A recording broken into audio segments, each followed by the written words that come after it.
శివాలయంలో మీకు వెంటనే అనుగ్రహం కలగాలి అని అనుకుంటే మీరు వెళ్ళిన దాంట్లో ఒక్క నిమిషం వృధా కాకుండా పరిపూర్ణంగా శివానుగ్రహం పొందాలి అనుకుంటే ఎలా బయలుదేరాలో చెప్పింది శాస్త్రం. త్రిపుండ్రములను ధరించి బొట్టు పెట్టుకుని పంచ కట్టుకుని ఉత్తరీయాన్ని తీసి నడుముకి బిగించుకుని మీద ఉత్తరీయం వేసుకోకుండా శివాలయం బయటే చెప్పులు విడిచిపెట్టి కాళ్ళు కడుక్కొని కుడికాలు ముందు పెట్టి లోపలికి వెళ్ళి మొట్టమొదట రాజగోపురాన్ని చూసి తర్వాత శివాలయ గోపురాన్ని చూసి అప్పుడు మీరు శివాలయం దగ్గరికి వెళ్ళి నంది దగ్గర మాత్రమే మీరు ప్రదక్షిణాన్ని ప్రారంభం చేయవలసి ఉంటుంది. కాబట్టి నందీశ్వరుడి దగ్గర ప్రదక్షిణాన్ని ప్రారంభం చేసి వెళ్ళేటప్పుడు దేవాలయంలో మహామంటపము, అర్ధమంటపము, ముఖమంటపము అని 3 మంటపాలు ఉంటాయి. ఈ 3 మంటపాలు దేనికి గుర్తు అంటే స్థూల సూక్ష్మ కారణ శరీరములకు గుర్తు.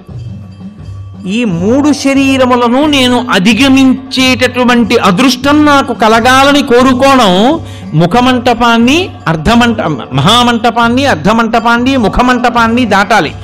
దాటేటప్పుడు శివాలయానికి ప్రదక్షిణం చేస్తే ఒక్క మారు చేస్తే చాలు, 3 మార్లు చేస్తే విశేషం. ఎందుకని 3 మాటలు? భగవాన్ రమణ మహర్షి ఎందుకు గిరి ప్రదక్షిణం చెయ్యాలి అన్నదానికి చెప్తుండేవారు. అంటే మీరు ప్రదక్షిణం చెయ్యడానికి కాళ్ళు కదుపుతుంటే మీ పాపములు కాలిపోతాయి. మీరు ఏ కోరికతో అలమటిస్తున్నారో ఆ కోరికలు ఇవ్వబడతాయి. మీరు ఏ కోరిక లేకుండా ప్రదక్షిణం చేస్తుంటే అంటే జన్మాంతరములందు చేసిన పాపములు కూడా కాలిపోతాయి. ఆఖరి ఊపిరి దగ్గర పాపపుణ్యములు లేని స్థితి కల్పించి మోక్షం ఇవ్వబడుతుంది. ప్రదక్షిణం, అందుకు శివాలయ ప్రదక్షిణం. నేను కాదు, స్కాందంలోంచి సాక్షాత్ భగవాన్ రమణులు చెప్తుండేవారు కూర్చోబెట్టి ఎందుకు గిరి ప్రదక్షిణం చెయ్యాలో. కాబట్టి ప్రదక్షిణం 3 మార్లు చేస్తారు. ఎందుకు 3 మార్లు చేయడం అంటే నేను ఈషణత్రయాన్ని విడిచిపెట్టగలిగిన శక్తిని నాకు ఈషణత్రయము అంటే ప్రధానమైనటువంటివి ధనేష, దారేష, పుత్రేష. ధనేష డబ్బు మీద వ్యామోహం వదలదు, దారేష భార్య మీద వ్యామోహం వదలదు, పుత్రేష కొడుకు మీద వ్యామోహం వదలదు. ఈశ్వర, ఈ వ్యామోహాలన్నీ వెంట పెట్టుకుని ఏం పొందుతాను? పెద్దవాడిని అయిపోయాను, నాకు ఇంకా ఈ వ్యామోహాలు తగ్గించి నువ్వు వాణ్ణి భద్రంగా నువ్వు చూడు అని కోరుకుని తిరిగితే 3 మార్లు దాని చేత వాసనాత్రయాన్ని ఈశ్వరుడు తీసేస్తాడు, ఈషణత్రయాన్ని తీసేస్తాడు. తీసేసిన తర్వాత బలిమంటపం దగ్గరికి రావాలి. వచ్చి బలిమంటపం దగ్గర నమస్కారం చేయాలి. ఎందుకు అంటే మనలో ఉండేటటువంటి కామక్రోధ లోభ మద మోహ మాత్సర్యములనేటటువంటి అరిషడ్వర్గములను బలివ్వాలి అక్కడ. అంటే విడిచిపెట్టేసేటటువంటి శక్తి నాకు ఈశ్వరా కల్పించు. అవి మిమ్మల్ని విడిచిపెట్టవు, అవి విడిచిపెట్టేలా ప్రవర్తించగలిగిన శక్తి మీకు కలగాలి. వాటికి అసహ్యం వెయ్యాలి. అబ్బా వీడిని పట్టుకుంటే ఏమొచ్చిందిరా, వీడేమి మనం కోరుకునేటట్టుగా ప్రవర్తించడని వెళ్ళిపోవాలి. కోపం రాదు ఆయనకి, ఓర్పు, కోపము స్థానమునందు ఓర్పుతో గెలుస్తాడు. కామము ఈశ్వర కామంగా మారుస్తాడు. ఇలా మార్చగలిగిన శక్తి దేని వలన వస్తుంది అంటే బలిమంటపం దగ్గరికి వెళ్ళి నమస్కారం చెయ్యాలి. అంతేగాని బలిమంటపం దగ్గర ఏ నమస్కారం చేయకుండా దాటకూడదు. అరిషడ్వర్గములను విడిచిపెట్టడానికి బలిమంటపానికి నమస్కారం చెయ్యాలి. కాబట్టి బలిహరణ మంటపము, దాని దగ్గర మీలో ఉండేటటువంటి అరిషడ్వర్గములను మీరు బలివ్వాలి. బలివ్వడము అంటే ఏదో జంతువుల్ని తీసుకొచ్చి చంపేయమని కాదు నా ఉద్దేశ్యం. వాటిని అధిగమించగలిగినటువంటి శక్తి ఈశ్వర కృపాకటాక్ష వీక్షణముల చేత మీకు అబ్బాలని కోరుకోవడం, అది బలిమంటపం దగ్గర నమస్కారం. తర్వాత ఈశ్వరుడి యొక్క వాహనానికి నమస్కారం చేస్తారు. నందీశ్వరుడు, గరుత్మంతుడు వీళ్ళు వహిస్తారు పరమేశ్వరుణ్ణి. వహించడం అంటే వీపు మీద కూర్చోబెట్టడం కాదు, ఎప్పుడు గుండెల్లో పెట్టుకుంటారు. అందుకే నంది చూపు శివుడి మీద ఉంటుంది, పృష్ఠభాగం ప్రపంచానికి ఇస్తాడు. ఆయనకి ప్రపంచంతో సంబంధం లేదు, పరమేశ్వరుడితో సంబంధం. ఎప్పుడు నిరంతరం నిన్ను గుండెలో పెట్టుకుని ఆరాధన చేసేటటువంటి ఈ వాహనం ఎటువంటిదో, పరమేశ్వర నేను కూడా నిన్ను గుండెల్లో పెట్టుకుని ఎప్పుడూ నీ గురించి స్మరణ చెయ్యగలిగినటువంటి భక్తి నాకు కల్పించు. కాబట్టి వాహనానికి నమస్కారం చెయ్యాలి. ఒక్క శివాలయం దగ్గర మాత్రం వాహనానికి నమస్కారం చేస్తే కుదరదు. ప్రదోషం దాటిపోతే, ప్రదోషము అంటే సాయంకాలం అసుర సంధ్య వేళ, అసుర సంధ్య వేళ ప్రత్యేకంగా పరమేశ్వరుడు ఈ భూమండలం మీద కదులుతాడు. 2 ప్రదోష వేళలో తాండవం చేస్తాడు. దేవతలందరూ శివాలయం దగ్గరికి ఎడతారు. అందుకే ప్రదోష వేళలో ఒక్క శివాలయానికే దర్శనం.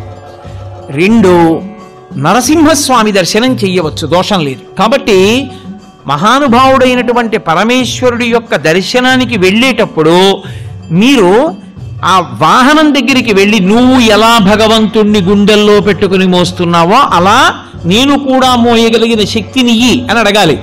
విష్ణు ఆలయంలో గరుత్మంతుడికి నమస్కారం చేసి వెళ్ళిపోతాం. ఒక్క శివాలయంలో మాత్రం ఒక నియమం ఉంటుంది. పగటి పూట అంత శివలింగం ఒక్కటే ఉంటుంది దర్శనానికి యోగ్యంగా. సాయంకాలం అయిపోతే సాధారణంగా కవచం పెట్టేస్తారు. కవచము అంటే రూపాన్ని పెట్టేస్తారు. ఒకసారి కాని శివలింగానికి కవచం తొడిగారా ఇక మీరు నంది యొక్క శృంగముల నుండి చూడకూడదు. అలా కాని కవచం తొడిగి లేదా మీరు తిన్నగా నిలబడి శివలింగాన్ని చూడకూడదు. అప్పుడు చూసేటప్పుడు మాత్రం మీకు అదృష్టం పండిందని గుర్తు. కవచం పెట్టకముందు మీరు శివాలయంలోకి వెళ్ళారంటే మీ భాగ్యం పండిందని గుర్తు. ఎందుకో తెలుసా? ఈ సమస్త ప్రపంచమునందు కేళి చేసే శివస్వరూపం దర్శనం అవ్వాలంటే నందీశ్వరుడికి ఆయన ఇలా ఉంటే మీకు ఎడం పక్కన నంది ఉండేటట్టుగా వచ్చి మీ ఎడం చేత్తో ఆయన యొక్క పృష్ఠభాగంలో అవయవాన్ని ఒక్క లిట్ట కాలం పట్టుకోవాలి. కుడి చేతి బొటన వేలు చూపుడు వేలు శృంగముల మీద ఉంచాలి. ఉంచి వృషస్య వృషణం స్పృష్ట్వా శృంగ మధ్యే శివాలయం దృష్ట్వా క్షణం నరో యాతి కైలాసే శివదర్శనం. ఇలా పెట్టి తర్వాత ఎడం చేత్తో పట్టుకుని ఒక్కసారి ఇలా నొక్కి వదిలేయాలి.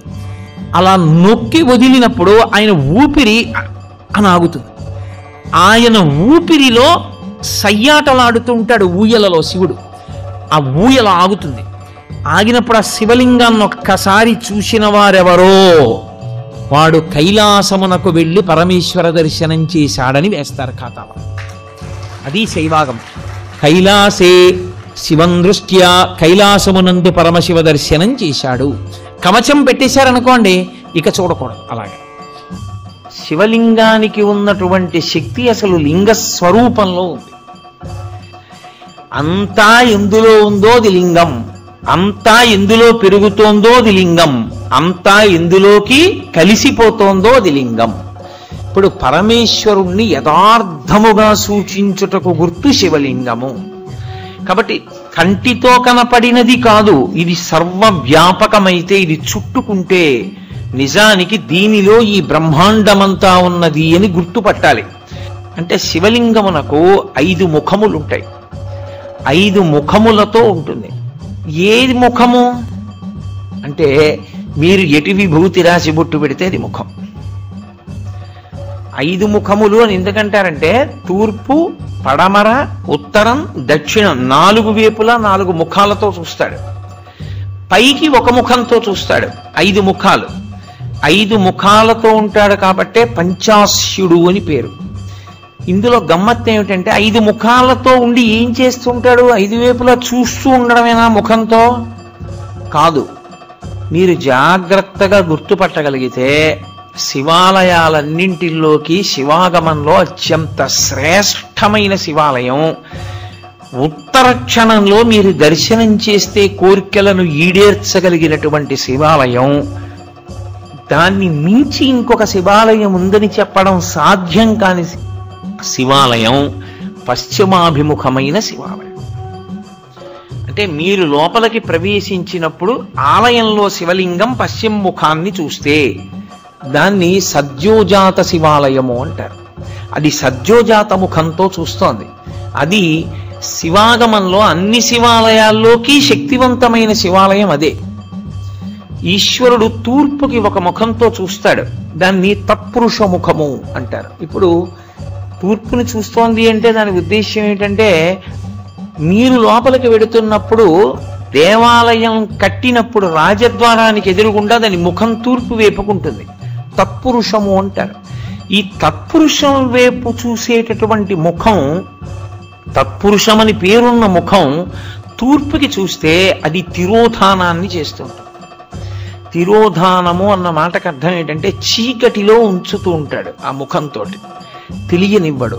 మాయాస్వరూపుడై లోకమునకు జ్ఞానము లేకుండా చెయ్యగలిగినటువంటి ముఖమునకు తత్పురుష ముఖమని పేరు. అది మాయ కమ్మిస్తూ ఉంటుంది అందరి మీద. ఒక శివాలయంలో ప్రదక్షిణానికి మీరు వెళ్ళినప్పుడు మీరు మిగిలిన శివాలయాల్లో ఎలా మిగిలినటువంటి ఆలయాల్లో ఎలా ప్రదక్షిణం చేస్తారో అలా చెయ్యడాన్ని అంగీకరించదు శైవాగమం. తూర్పుకు తిరిగి కూర్చున్నటువంటి వ్యక్తికి కుడి చేతి వైపుకు వస్తుంది కాబట్టి ఆ దిక్కుకి దక్షిణ దిక్కని పేరు. ఇప్పుడు మీరు తూర్పు ముఖంగా ఉన్న శివాలయంలోకి ప్రవేశించి నమస్కారం చేస్తే గృహస్థు ఒకలా ప్రదక్షిణం చెయ్యాలి, బ్రహ్మచారి ఒకలా ప్రదక్షిణం చెయ్యాలి, సన్యాసి ఒకలా ప్రదక్షిణం చెయ్యాలి. ముగ్గురు శివాలయానికి ఒకలా ప్రదక్షిణం చేయడానికి వీల్లేదు. గృహస్థు సవ్యాపసవ్యం చెయ్యాలి, బ్రహ్మచారి పూర్ణ ప్రదక్షిణం చెయ్యాలి, సన్యాసి అపసవ్య సవ్యం చెయ్యాలి. సవ్యాపసవ్యము అంటే గృహస్థ అయితే ఎడంచేతి పక్క నుండి తిరగాలి. ఎంతవరకు తిరగాలి? సోమసూత్రము కనపడే పర్యంతమే తిరగాలి. సోమసూత్రం అంటే శివాలయంలో అభిషేకం చేసిన తీర్థం బయటికి వెళ్ళిపోయేటటువంటి మార్గం. ఆ మార్గం కనపడుతోందనుకోండి, అభిషేక తీర్థం వెళ్ళడం కనపడుతోందనుకోండి, ఇక దాన్ని దాటకూడదు. గృహస్థు అక్కడ వరకే వెళ్ళి వెనక్కి తిరిగిపోవాలి. ఎక్కడ వరకు మళ్ళీ వెనక్కి తిరగాలి అంటే చండీశ్వర స్థానం వరకు తిరగాలి. చండీశ్వర స్థానం వరకు వెనక్కి వచ్చి మళ్ళీ వెనక్కి తిరిగి శివాలయంలోకి వెళ్ళాలి. అది గృహస్థు ప్రదక్షిణం. బ్రహ్మచారి అయితే బ్రహ్మచారి వాడికి పెళ్ళవలేదు ఇంకా, వాడు సోమసూత్రం దాటచ్చు. వాడు సోమసూత్రం దాటి గుండ్రంగా తిరిగి శివుడికి ఎదురుగుండా వస్తాడు. సన్యాసి వస్తే సన్యాసి సవ్యం చేయకూడదు, ఇలా ఎడం పక్క నుంచి వెళ్ళకూడదు, కుడి పక్క నుంచి తిరిగి పూర్ణ ప్రదక్షిణం చెయ్యాలి. శైవాగమం అలాగే చెప్పింది, అలాగే చెయ్యాలని చెప్పింది. కాబట్టి శివాలయంలో ప్రదక్షిణము అందరికీ ఒక్కలా ఉండదు. శివాలయంలో ప్రదక్షిణం చేసేటప్పుడు పదఘట్టన వినపడకూడదు. మీ అడుగుల చప్పుడు కాని వినపడిందా ప్రదక్షిణం చేసేటప్పుడు మహాపాపం వేస్తారు ఖాతాలో. పాదాల చప్పుడు వినపడకుండా ప్రదక్షిణం చేస్తే పరమశివుడు అంత ప్రసన్నుడవుతాడు. శివాలయంలో ప్రదక్షిణం చేత వచ్చేస్తుందంతే శక్తి అంతా. ఎలా ప్రదక్షిణం చెయ్యాలని అడిగారు. నిశ్శబ్దంగా ప్రదక్షిణం చేయాలి. శివాలయంలో ప్రదక్షిణం చేస్తూ ఏమీ మాట్లాడకూడదు.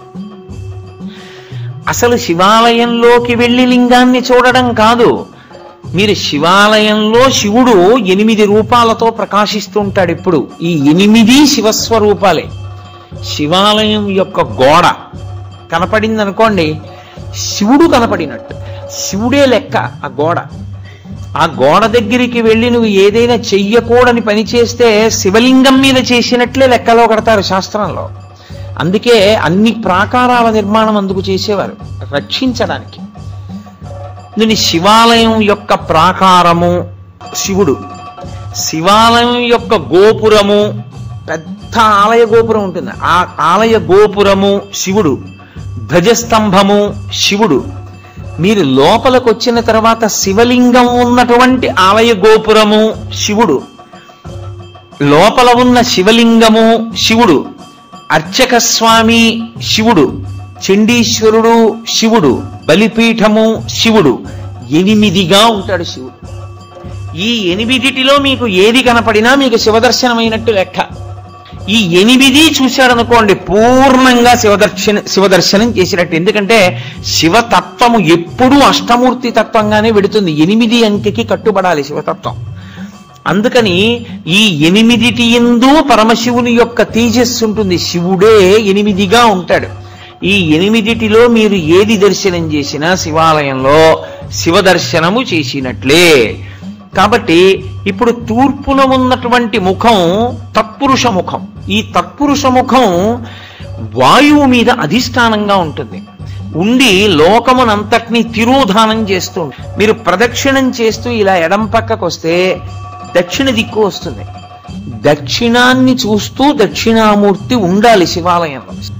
అది శైవాగమంలో మీరు దక్షిణ దిక్కుకి వెళ్ళగానే దక్షిణాన్ని చూస్తూ కనపడాలి ఆయన. కనపడగానే మీరు అభిముఖంగా ఉండకూడదు, మీరు ఇటు పక్కకెడితే తూర్పు ముఖాన్ని చేస్తారు. తూర్పు ముఖం చేసి మీరు ఆయన పాదాల వంక చూసి నమస్కారం చెయ్యాలి. శివలింగం యొక్క దక్షిణానికి చూసేటటువంటి ముఖానికి అఘోరమని పేరు. అది అగ్నిహోత్రానికి అంతటికి అధిష్టానమై ఉంటుంది. ఉండి ఈ సమస్త ప్రపంచాన్ని లయం చేసేది అదే.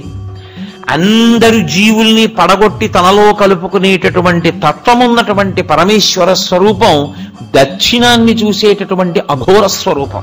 అందుకే శివాలయానికి ప్రదక్షిణం చేస్తే నియమం వేరు. మీరు లోపలికి వెళ్ళి చూడగానే చేతులు జోడించి ఓం తత్పురుష ముఖాయ నమః అనాలి. ఒకవేళ భక్తులకి ముఖాలు తెలియవేమోనని బోర్డు పెడతారు. అందుకే అసలు శివాలయంలో బోర్డు ఉండాలి. లేకపోతే మీకు ముఖాల పేర్లు ఎలా గుర్తుంటాయి? గుర్తుండవు.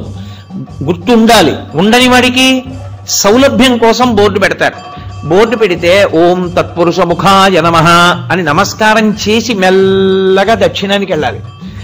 మళ్ళీ అభిముఖంగా పై చూసి ఓం అఘోర ముఖాయ నమః అనాలి. ఎవడు అలా అంటూ ప్రదక్షిణం చేస్తుంటాడో వాడు మళ్ళీ పుట్టవలసిన అవసరం లేని రీతిలో జ్ఞానం ఇచ్చి కలుపుకుంటాడు. అందుకని దక్షిణామూర్తి ఉంటారు దక్షిణానికి. లేకపోతే ఆయన లోకాన్నంతటిని లయం చేసి మళ్ళీ పునర్జన్మలిచ్చే స్వరూపమై ఉంటాడు. అందుకే అగ్నికి అధిష్టానమై ఉంటాడు. మీరు దక్షిణాన్ని దాటి పశ్చిమానికి వచ్చారనుకోండి, శివాలయంలో ఆగమం ప్రకారం ఏమిటంటే పశ్చిమ దిక్కున సుబ్రహ్మణ్యేశ్వరుడు ఉండాలి. ఉండి పశ్చిమానికి వెడితే మళ్ళీ మీరు గుడికి ఎదురుగుండా నిలబడాలి.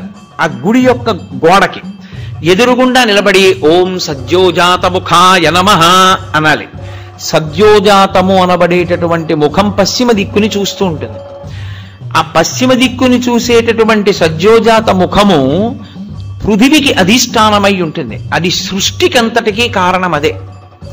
ఆ ముఖంలోంచే ఈశ్వరుడు మళ్ళీ పునః సృష్టి చేస్తుంటాడు. అందుకే లోకంలో మాట అంటారు, శివాలయానికి ప్రదక్షిణం చేస్తే తీరని కోరికుందా అంటారు. కారణం ఏమిటో తెలుసా? బిడ్డలు పుట్టాలన్న కోరిక దగ్గర నుంచి సమస్త కోరికలు శివాలయంలోనే తీరుతాయి. కాబట్టి ఇప్పుడు పశ్చిమాన్ని చూసేటటువంటి ముఖం సద్యోజాత ముఖం. అటు తిరిగి అంటే పశ్చిమానికి వెళ్ళినప్పుడు తూర్పుకి తిరగాలి. తూర్పుకి తిరిగి ఓం సద్యోజాత ముఖాయ నమః అనాలి. సద్యోజాత ముఖమే అత్యంత శక్తివంతమైనటువంటి ముఖం. ఇప్పుడు సద్యోజాతాన్ని దాటి మళ్ళీ వెనక్కి వెళ్ళడం ప్రదక్షిణ విధి పక్కన పెట్టండి. మీరు అది దాటితే ఉత్తర దిక్కుకు వస్తారు. ఉత్తర దిక్కుకు వచ్చినప్పుడు మళ్ళీ శివాలయం గోడకి ఎదురుగుండా నిలబడాలి. నిలబడి ఓం వామదేవాయ నమః అనాలి. వామదేవుడు అంటే ఎవరు అన్నది శివమహాపురాణం చెప్పింది. శివమహాపురాణం ఆ ఉత్తర దిక్కున ఉండేటటువంటి శివుడి ముఖాన్ని వామదేవ ముఖము అని పిలిచింది. దాని గురించి మాట్లాడుతూ మంగళాయతనం దేవం యువానమతిమంగళం ధ్యాయేత్ కల్పతరోర్మూలే సుఖాసీనం సహోమయా అంటుంది లింగపురాణం. ఆ ముఖము నీటి మీద అధిష్టానం కాబట్టి అది ఏం చేస్తూ ఉంటుందంటే సమస్త మంగళములను మీకు కృప చేసేటటువంటి ముఖమదే. యథార్థమునకు అదే విష్ణు స్వరూపం, అదే విష్ణు. అందుకే శివాలయంలోకి వెడితే అందరికీ నమస్కారం అయిపోతుంది. ఓం వామదేవాయ నమః అని అన్నారనుకోండి, లేకపోతే ఓం వామదేవ ముఖాయ నమః అంటే అనారోగ్యం ఉండదు. అందుకే శివాలయంలో ప్రదక్షిణాలు చేయండి అని ఎందుకంటారో తెలుసా? మెల్లగా ప్రదక్షిణం చేసి ఉత్తరానికి వెళ్ళి నమస్కారం చేస్తే సమస్త అనారోగ్యములకు హేతు ఎక్కడుంటుందంటే ఈశ్వరుడు నీటి ద్వారా అనారోగ్యాన్ని ఇస్తాడు. అందుకే బ్రతుకుట అంటే నీటి వలననే, భోగము నశించుట నీటి వలననే, అనారోగ్యము నీటి వలననే.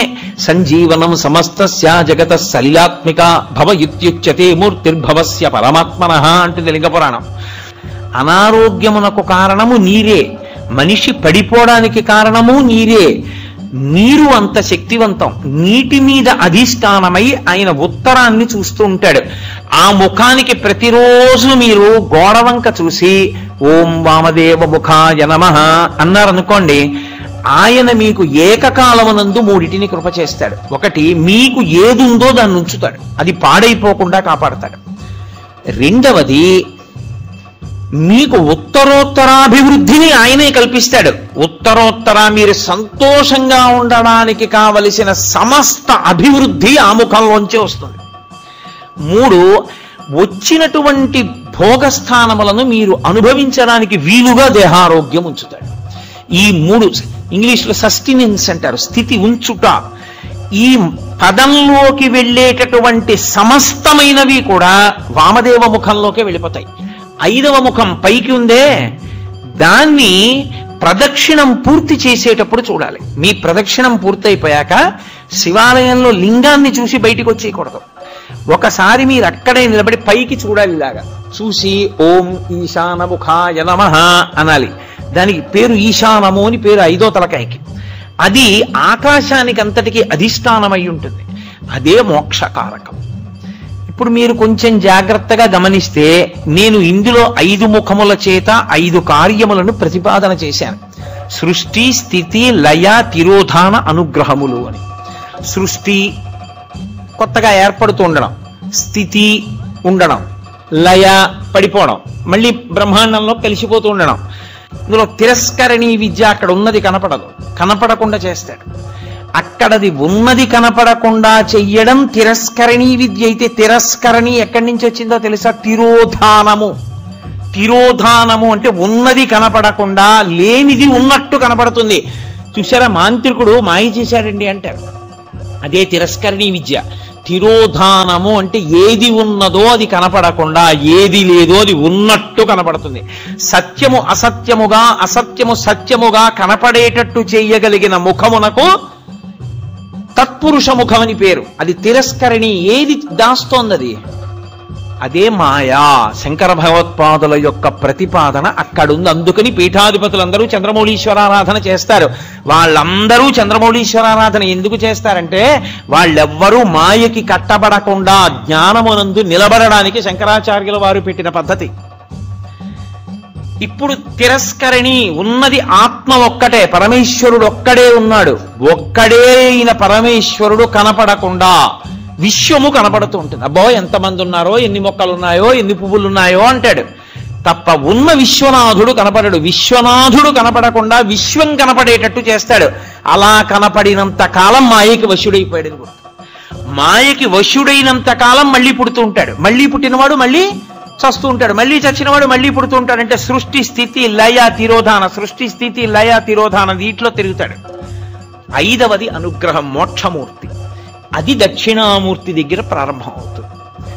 ఆయన అనుగ్రహించాడా, అసలు ఉన్న వస్తువు కనపడి అసత్యమైన వస్తువు కనపడకుండా పోతుంది. అసత్యమైన వస్తువు కనపడకుండా పోవడం అంటే మీకు యథార్థము ఎరుకలోకి వస్తుంది. ఎవరే ఇది నేను కాదురా, ఇది నేను తొడుక్కున్నటువంటిది ఈ శరీరం. అసలు నేను లోపల ఉన్న అహంస్ఫురణ, లోపల ఉన్న ఆత్మ నేను. ఆ ఆత్మ సర్వవ్యాపకమై ఉన్నది. అందుకే అందరూ నేను నేను నేను అంటున్నారు. మా ఎక్కడి నుంచి వచ్చింది? అందులో ఉన్న నేను ఒకటే, ఇందులో ఉన్న నేను ఒకటే. నాకు ఆకలేస్తోంది నేను అన్నప్పుడు నేను బాధపడుతున్నాను అంటే నిజానికి అందులో ఉన్న నేను బాధ ఏదో, ఇందులో ఉన్న నేను బాధ అదే. కానీ ఇందులో నేను అనేటప్పటికి అందులో నేను నేననదు, నువ్వు అంటు. ఇక్కడ నేనే అక్కడ నేనై ఉన్నా, ఆ నేను ఈ నేను కలిపి ఒకటే అనుభవంలోకి వచ్చిందనుకోండి, తిరోధానం పోయిందని గుర్తు. నేను నువ్వు అందనుకోండి, తిరోధానమనందు ఉన్నాడని గుర్తు. అంటే ఈశ్వరుడు మాయ కమ్మిస్తున్నాడని గుర్తు. అంటే మళ్ళీ పుడతాడని గుర్తు.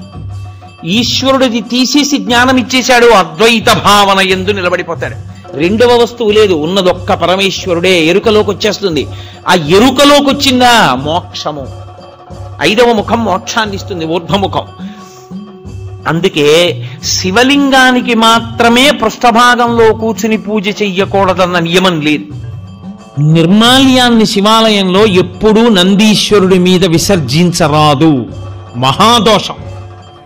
నందీశ్వరుడి మీద మీరు శివాలయంలో ప్రసాదాన్ని పెట్టకూడదు. మారేడు దళాలు కానీ, పువ్వులు కానీ, మీకు ఇచ్చిన వాటి మీద కానీ నంది మీద పెడితే అనేక రకములైన పాపములు మిమ్మల్ని చుట్టుకుంటాయి. ఎందుకో తెలుసా? శివాలయంలో ప్రసాదాన్ని శివాలయంలో వదిలిపెట్టి మీరు వెళ్ళకూడదు. ప్రసాదం అంటే అనుగ్రహం, మీరు తీసుకెళ్ళాలి. కానీ ఎలా తీసుకెళ్లాలన్న దానికి మాత్రం నియమం. శంకరాచార్యుల వారు సౌందర్యలహరి చేస్తూ చెప్తారు, నివృత్యై చండాంశ త్రిపురహర నిర్మాల్య విముఖై అంటారు. చండీశ్వరుడు మనలాగే మనుష్యుడిగా పుట్టాడు. అపారమైన శివభక్తితో శివ కుటుంబంలో ఒకడయ్యాడు.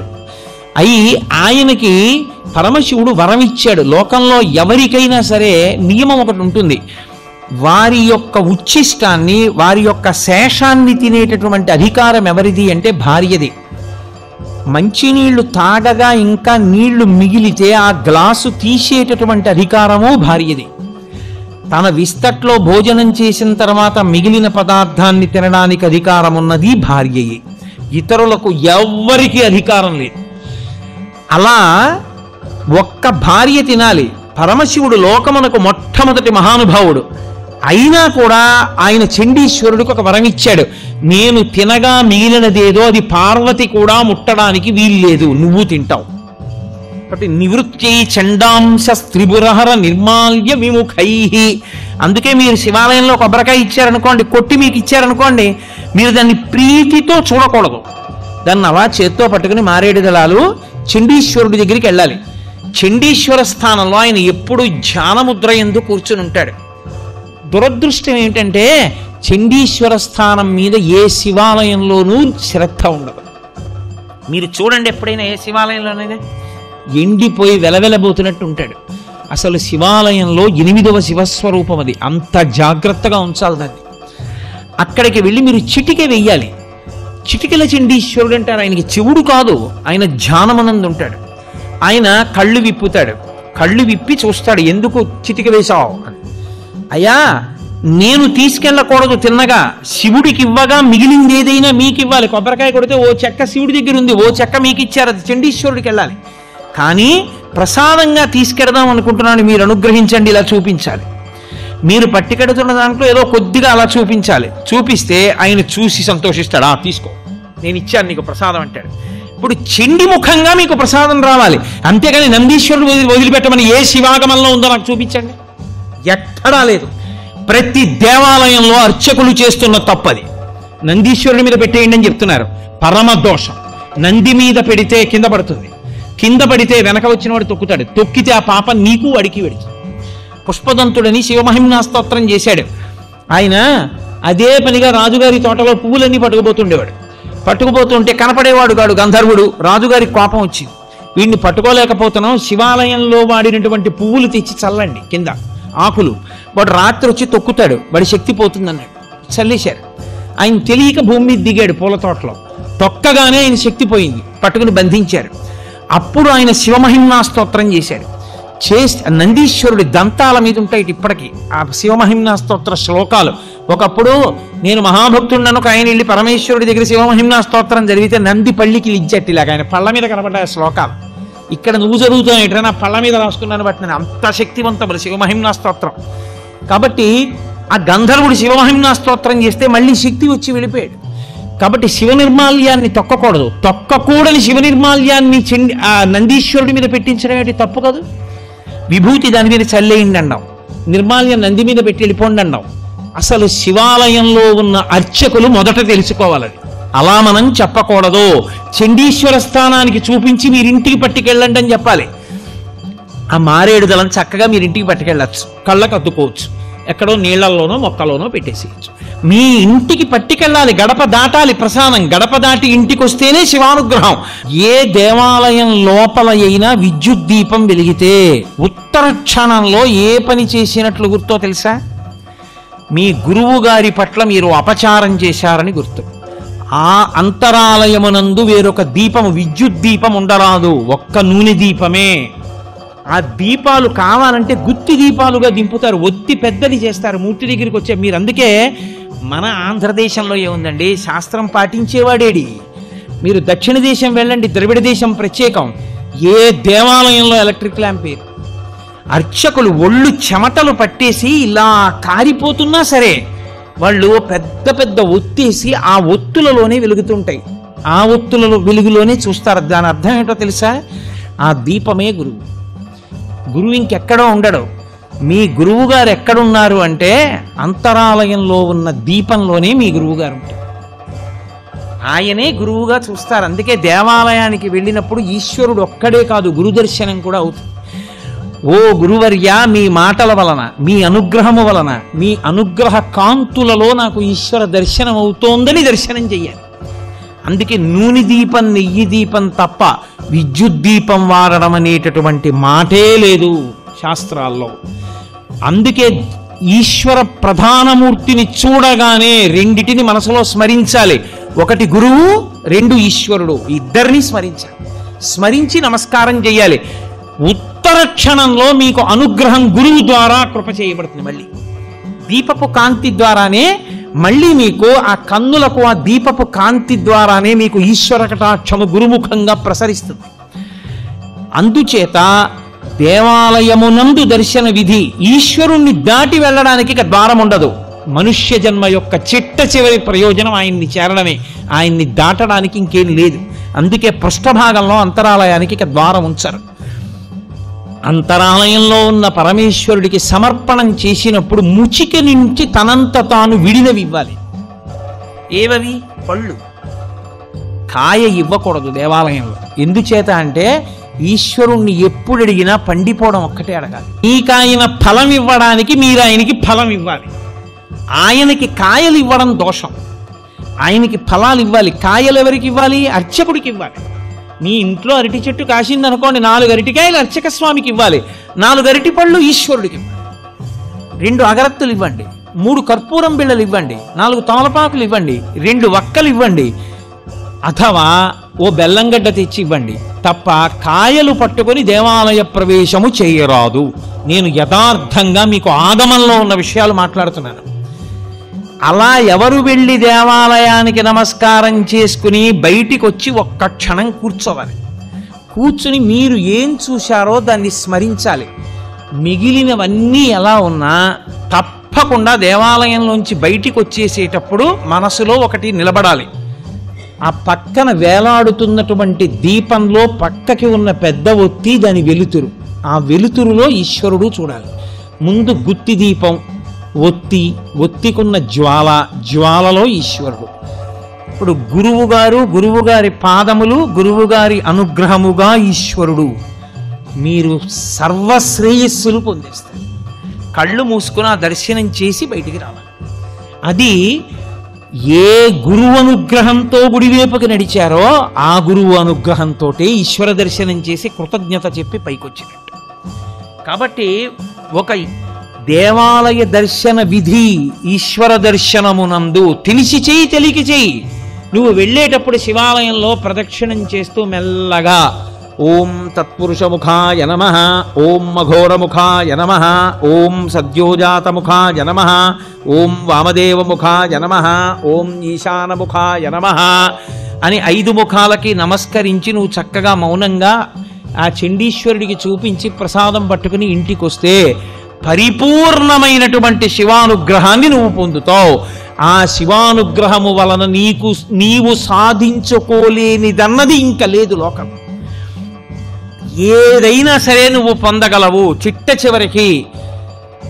సరే, నాకు అది సభాముఖంగా చెప్పడం ఇష్టం లేదు, కానీ తరువుకొస్తున్న మృత్యువుని కూడా వాయిదా వేయించడానికి శివాగమంలో మార్గం చెప్పారు. అన్ని వేళలా నేను దాన్ని వాడుకోమని చెప్పను, కానీ తరువుకొచ్చేస్తున్న మృత్యువుని కొద్ది కాలం వాయిదా వేయాలంటే సుశిక్షితంగా ఉంటే ఆ శివాలయంలో ఒక అభిషేకం చేసి వాయిదా వేయచ్చు. శివాగమం చెప్పింది. ఖచ్చితం, మేం చెప్తున్నాం ఇదే మార్గం, ఇది తప్ప వినా మార్గము లేదని చెప్పేసింది. అంత శక్తివంతము శివాలయం అంటే. ఆ శివారాధన చేసి చేసి చేసి చేసి చేసి శివస్వరూపులైపోతారు. అయిపోయి వారి చేత్తో ఒక పండిస్తే, వారి నోటితో ఒక మాట అంటే, అందున శివతత్వం ఎరిగిన వాడు అభిషేకం చేశాడనుకోండి, ఆ తీర్థానికి ఉండే శక్తి అపారము. ఎందుకో తెలుసా? నా రుద్రో రుద్రమర్చయేత్. రుద్రుడు కాని వాడు రుద్రుడిని అభిషేకం చెయ్యకూడదు. శివతత్వము పరిపూర్ణముగా తెలుసున్నవాడు రమించిపోతూ శివాభిషేకం చేశాడనుకోండి, ఆ అభిషేక తీర్థమునందు శివశక్తి పరిపూర్ణంగా పట్టుకుంటాడు. తజ్జలాన్ అని ఈశ్వరుడికి పేరు. ఆ అభిషేక తీర్థమును నువ్వు పుచ్చుకోవడం అంటే సాక్షాత్ శివానుగ్రహము నీలోకి ప్రవేశించుటయే. అందుకే శివభక్తి తత్పరుడైన వాడు చేసిన అభిషేక తీర్థం శివాలయంలో అర్చక స్వామి చేసినటువంటి అభిషేక తీర్థం ఒకటిది భక్తి, వేరొకరిది దీక్ష వలన వచ్చిన శక్తి. ఈ రెండిటిది ఒకటే స్థాయి. కాబట్టి శివాభిషేకమునందు శివతత్వమును జీర్ణం చేసుకున్న వ్యక్తి పరమ భక్తితో అభిషేకం చేస్తే ఆ శివలింగానికి తగిలి కింద పడుతున్నటువంటి నీటి యందు శివతత్వము ప్రవేశించి విశేష శక్తిని పొందుతుంది. శంకరుడి దగ్గర ద్వారపాలకులు ఉంటారు ఇద్దరు. వాళ్ళని నంది మహాకాళుడు అని పిలుస్తారు. నంది మహాకాళ. నంది అని నేను అన్నప్పుడు నిన్నటి రోజున మీతో నేను మనవి చేశానే నందీశ్వరుడు. ఆ నందీశ్వరుడు కాదు, పరమశివుని యొక్క ద్వారపాలకులైనటువంటి నంది మహాకాళులు ఇద్దరు వేరు. ఈ నంది మహాకాళులది కలిపి ఒక్కటే గాథ. ఆ నంది ఒకప్పుడు అవంతిపురంలో ఉండేవాడు. ఆయన జన్మతః వైశ్యుడు, కానీ అపారమైనటువంటి శివభక్తి తత్పరుడు. చాలా గొప్ప ద్రవ్యాన్ని ఆర్జించాడు. ఎంత ద్రవ్యాన్ని ఆర్జించాడో అంత శివభక్తి కలిగిన వాడు కనుక ఒక శివలింగాన్ని ఊరికి బాగా దూరంగా చివరికి వచ్చేటట్టుగా నిర్మాణం చేసి ఆ శివాలయంలో శివలింగాన్ని ప్రతిష్ఠ చేసి ప్రతిరోజు రుద్ర నమక చమకాలతో శివుడికి అభిషేకం చేసి చక్కగా పురుష సూక్తంతో శ్రీ సూక్తంతో శివసహస్రనామంతో అర్చన చేసి మారేడు దళాలతోటి ఏ ఋతువులో దొరికేటటువంటి పువ్వులతోటి శివలింగాన్ని అర్చించి సరిపెట్టకుండా ఇంద్రనీలములు, గోమీధికములు, వజ్రములు, వైఢూర్యములు, మంచుముత్యములు, పగడములు ఇటువంటివన్నీ తీసుకొచ్చి విడివిడిగా శివలింగానికి నామాలతో అర్చన చేసి ఆ మణులలోంచి వచ్చేటటువంటి కాంతులలో ప్రకాశిస్తున్నటువంటి శివమూర్తిని చూసి ఆ లింగాన్ని చూసి ఆనందంతో పరవశాన్ని పొందుతుండేవాడు. అలా ప్రతిరోజు వచ్చి మధ్యాహ్నం వరకు పూజ చేసి మహానైవేద్యం పెట్టి వెళ్ళిపోతుండేవాడు. ఒక రోజున ఈ నంది అంటే మళ్ళీ చెప్తున్నాను మీకు, వైశ్యశ్రేష్ఠుడు. ఆయన నందీశ్వరుడు కాడు. ఆ వైశ్యుడు ఆ శివాలయానికి వచ్చి శతరుద్రీయ మంత్రముల చేత శివలింగానికి అభిషేకం చేసి మణులు మొదలైన వాటితో కూడా అర్చన పూర్తి చేసి మహానైవేద్యం పెట్టి భజన చేసి అర్చకుడితో కలిసి తనకు సహాయం చేసిన పురోహితుడితో కలిసి ఇంటికి వెళ్ళిపోవడానికి బయలుదేరుతున్నాడు. ఎక్కడి నుంచి వచ్చాడో ఇంతలో ఒక కిరాతుడు అక్కడికి వచ్చాడు. ఆయన వేటాడి జీవిస్తూ ఉంటాడు. ఆయన పేరు మహాకాళుడు. ఆయన అక్కడికి వచ్చాడు. వచ్చి శివాలయంలోకి వచ్చాడు. వస్తువుని శివలింగం వంక చూశాడు. అబ్బా, ఎంత అద్భుతమైన శివలింగం రా అనుకున్నాడు. అక్కడ మణులు కనపడ్డాయి, వజ్రములు కనపడ్డాయి, వైఢూర్యములు కనపడ్డాయి, మంచిముత్యములు, గోమీధికములు ఇవన్నీ కనపడ్డాయి. కానీ ఆశ్చర్యం ఏమంటే ఆయన మనస్సు వాటి వేటి మీద నిలబడలేదు. ఆ శివలింగం వంక తేరిపారి చూశాడు. ఏదో జన్మజన్మాంతరమైనటువంటి అనుబంధం ఒక్కసారి మనసులో నిద్రలేచింది. శివా, నువ్వు నా తండ్రివి, నేను నీ బిడ్డని. ఇంతకాలం తండ్రి నిన్ను చూడ్డానికి రాలేదు, ఎక్కడెక్కడో తిరిగాను, ఇంతకాలానికి వచ్చాను, ఇక నిన్ను విడిచిపెట్టనన్నాడు. తిన్నగా పక్కనున్న తటాకంలోకి వెళ్ళి మునిగి స్నానం చేశాడు. బట్ట పిడుచుకున్నాడు, మళ్ళీ కట్టుకున్నాడు. గబగబా గుళ్ళోకి వచ్చాడు. వచ్చేటప్పుడు బోయి తిన్నడిలాగే ఆ నోట్లో కొన్ని నీళ్లు పట్టుకొచ్చి శివలింగం మీద ఉమిశాడు. ఏమైనా అందామంటే కిరాతుడు ఏ బాణం వేసి చంపేస్తాడో భయం. వైశ్యుడు, బ్రాహ్మణుడు నక్కి చూస్తున్నారు దేవాలయంలో ఒక చాటున. ఈ వచ్చినటువంటి మహాకాళుడు, ఈ కిరాతుడు ఆ శివలింగం మీద నీళ్లు ఉమిసి అభిషేకం చేశాడు. ఆ శివుడి దగ్గర కూర్చొని అపారమైనటువంటి భక్తితో శివా శివా శివా శివా శివా శివా శివ అని శివనామం చెప్తూ ఆయన మనస్సు అంతర్ముఖమైపోయి పరమానందాన్ని పొందేశాడు. ఏమో ఎప్పుడు ఎవరి మనస్సు ఎలా ఉంటుందో మనకి తెలియదు. శంకర భగవత్పాదులు అందుకే అంటారు, వటుర్వా గేహీవా యతిరపి జటీవా తదితరో నరోవా యక్కశ్చిద్భవతు భవకింతేన భవతి యదీయం మృత్పద్మం యది భవదీనం పశుపతేః తదీయస్త్వం శంభో భవసి భవభారంచ వహసి అంటారు. నువ్వు ఉపనయనం చేసుకున్నటువంటి వటువా, గృహస్థాశ్రమంలో ఉన్నటువంటి వాడివా, వానప్రస్థువా, సన్యాసివా, వీటితో శంకరుడికి సంబంధం లేదు. శంకరుడికి కావలసింది ఏమిటి అంటే నీ మనస్సు అనేటటువంటి పద్మాన్ని తీసి ఆ పరమశివుని యొక్క పాదముల దగ్గర పెట్టినవాడవేనా? అలా పెట్టినవాడవైతే శంకరుడు ఆ భక్తుడి వెంట పడి తిరుగుతూ ఉంటాడు. అంతటి ఉదారు. ఆయనకి కావలసింది ఆ భక్తి ఒక్కటే. ఆ భక్తి లేదనుకోండి, ఆయనకి దానితో సంబంధం లేదు. నిన్న మీతో చెప్పా కదా, శివానంద లహరిలో భృంగి సంబంధంగా ఒక శ్లోకం చెప్తారు శంకరులే. భృంగిచ్ఛానటనోత్కటక్కరిమతగ్రాహీ స్ఫురన్మాధవాహ్లాదో నాదయుతో మహాసితవపు పంచేషు నాచాధృత సత్పక్ష సమనోవనేషు సపన సాక్షాన్మదీయే మనోరాజీవే భ్రమరాదిపో విహరతాం శ్రీశైలవాసీ విభు అంటారు. హృదయం అనేటటువంటి పద్మంలో భక్తి అనేటటువంటి తేనె నిండుగా ఉంటే, అదిగో అక్కడ భ్రమరాంబ ఉంది, భ్రమరాంబ తుమ్మెద రూపంలో ఉంటుంది. తుమ్మెదకి మొగుడు ఆయన కూడా గండు తుమ్మెద, వాళ్ళిద్దరూ కలిసి వచ్చి ఇక్కడ ఉన్నటువంటి భక్తి అన్న తేనె తాగడానికి ఎగురుతూ ఉంటారు. అసలు హృత్పద్మమునందు భక్తి అన్న తేనె లేదనుకోండి, ఆ తుమ్మెదలు ఎందుకు వస్తాయి? రావు. కాబట్టి మనోరాజీవే విహరతాం, ఆ మనస్సు అనేటటువంటి పద్మం దగ్గర ఆ రెండు తుమ్మెదలు ఎగరడానికి కారణమేమి అంటే, భక్తి అనేటటువంటి మకరందము కాని నిండి ఉన్నదా హృత్పద్మమునందు, ఆ తుమ్మెదల జంట విహరిస్తారు పార్వతీ పరమేశ్వరులు. అంతకుముందు ఆయన కిరాతుడు, ఎన్నో జంతువుల్ని కొట్టాడు, ఎన్నో పక్షుల్ని కొట్టాడు. అయితేనే ఏ జన్మలో చేసుకున్న పుణ్యమో ఇప్పుడు ఫలించింది. ఆ శివలింగాన్ని చూడగానే అపారమైన ఆనందాన్ని పొందేశాడు, అంతర్ముఖత్వాన్ని పొందాడు. అక్కడ ఉన్న మణుల వంక చూశాడు, గాజురాళ్ళు గట్టిగా ఉంటాయి, ఇవి తీసుకొచ్చి ఇక్కడ పూజ చేశారు. ఇవి నా తండ్రి పాదములకు తగిలినప్పుడు ఎంత నొచ్చుకున్నాడో, ఎంత నిప్పెట్టిందో, ఇవన్నీ పట్టుకెళ్ళి పూజ చేశారు. ఇవన్నీ పూజ చేస్తే గాజురాళ్ళన్నీ తీసుకెళ్లి కాళ్ళ మీద వేస్తే ఆయన పాదములకు నిప్పెట్టదు, ఎవడి పూజ చేసిన ధూర్తుడన్నాడు. ఈ వజ్రాల్ని వైఢూర్యాల్ని పక్కకి తోసేశాడు. తాను తీసుకొచ్చిన మారేడు దళాలు శంకరుడి పాదాల మీద ఉంచాడు. పరమ సంతోషపడిపోయాడు, తిరిగి వెళ్ళిపోయాడు. చూశాడు నంది, ఇదెక్కడి గొడవరా, ఎక్కడి నుంచో కొండ నుంచి దిగొచ్చాడు, చేసిన పూజంతా పక్కకి తోసేశాడు, మళ్ళీ ఇవన్నీ తీసుకొచ్చాడు, మారేడు దళాలు వేశాడు, ఎంగిలి నోట్లో నీళ్లు తీసుకొచ్చి శివలింగం మీద భూమిశాడు. ఇప్పుడు ఈ దేవాలయాన్నంతటినీ ఎలా మళ్ళీ ప్రక్షాళన చేయడం, ఎలా ఈ పాపం నివృత్తి అవుతుందని అడిగాడు. అడిగితే ఏదో ప్రాయశ్చిత్తం చెయ్యాలన్నారు. మళ్ళీ దేవాలయం అంతా శుభ్రం చేశారు, మళ్ళీ శంకరుడికి అభిషేకం చేశారు, మళ్ళీ నైవేద్యం పెట్టారు, మళ్ళీ పునఃపూజ చేశాడు. మళ్ళీ బెంగ పెట్టుకుని అయ్యో ఏమిటో ఇలా అయిందనుకుని దేవాలయం తలుపులు వేసి ఇంటికి వెళ్ళిపోయాడు. మరునాడు ఉదయం మళ్ళీ వచ్చాడు.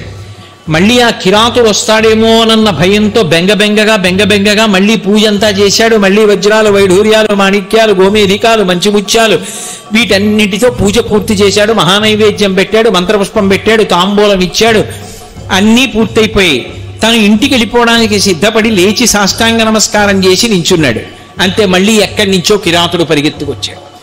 మళ్ళీ నిన్ననేం చేశాడో ఇవాళ కూడా అదే చేశాడు. మళ్ళీ గబగబా వచ్చాడు, ఆ శివలింగం మీద తన నోటిలో ఉన్నటువంటి నీటిని ముమిశాడు. పక్కన ఉన్నటువంటి కోనేటిలో స్నానం చేసి తీసుకొచ్చినటువంటి నీళ్లు, ఆ నీళ్లని ముమిశాడు. ఆ శివలింగాన్నంతటినీ తుడిచేశాడు. మళ్ళీ తీసుకొచ్చి దిక్కుమాలిన గాజురాళ్ళు ఇక్కడ పెట్టారన్నాడు. ఆ గాజురాళ్ళు అని చెప్పి ఆ వజ్రవైఢూర్యాలు పక్కకి తోసేశాడు. తోసేసి తాను తీసుకొచ్చిన లేత మారేడు దళాలు చిన్న చిన్న ఉంటాయి, ఎర్ర రంగులో ఇంతంతే ఉంటాయి, అంత చిన్నవైతే మా స్వామి పాదం మీద పెట్టినప్పుడు సొక్కదు, హాయిగా ఉంటుంది ఆయన పాదాలకన్నాడు. ఆ చిన్ని మారేడు దళాల ఆయన మీద పెట్టాడు. ఇప్పుడు మా తండ్రి పాదాలు ఎంత అందంగా ఉన్నాయో అన్నాడు. శివలింగానికి పూజ చేశాడు. మనసులో దర్శనం చేసింది పరమశివుని యొక్క పాదముల జంట దర్శనం చేశాడు. మహానందపడిపోయాడు. అక్కడ ఉన్న ప్రసాదం నోట్లో వేసుకున్నాడు. తిరిగి మళ్ళీ కొండెక్కి వెళ్ళిపోయాడు. ఈ నంది బెంగ పెట్టుకున్నాడు.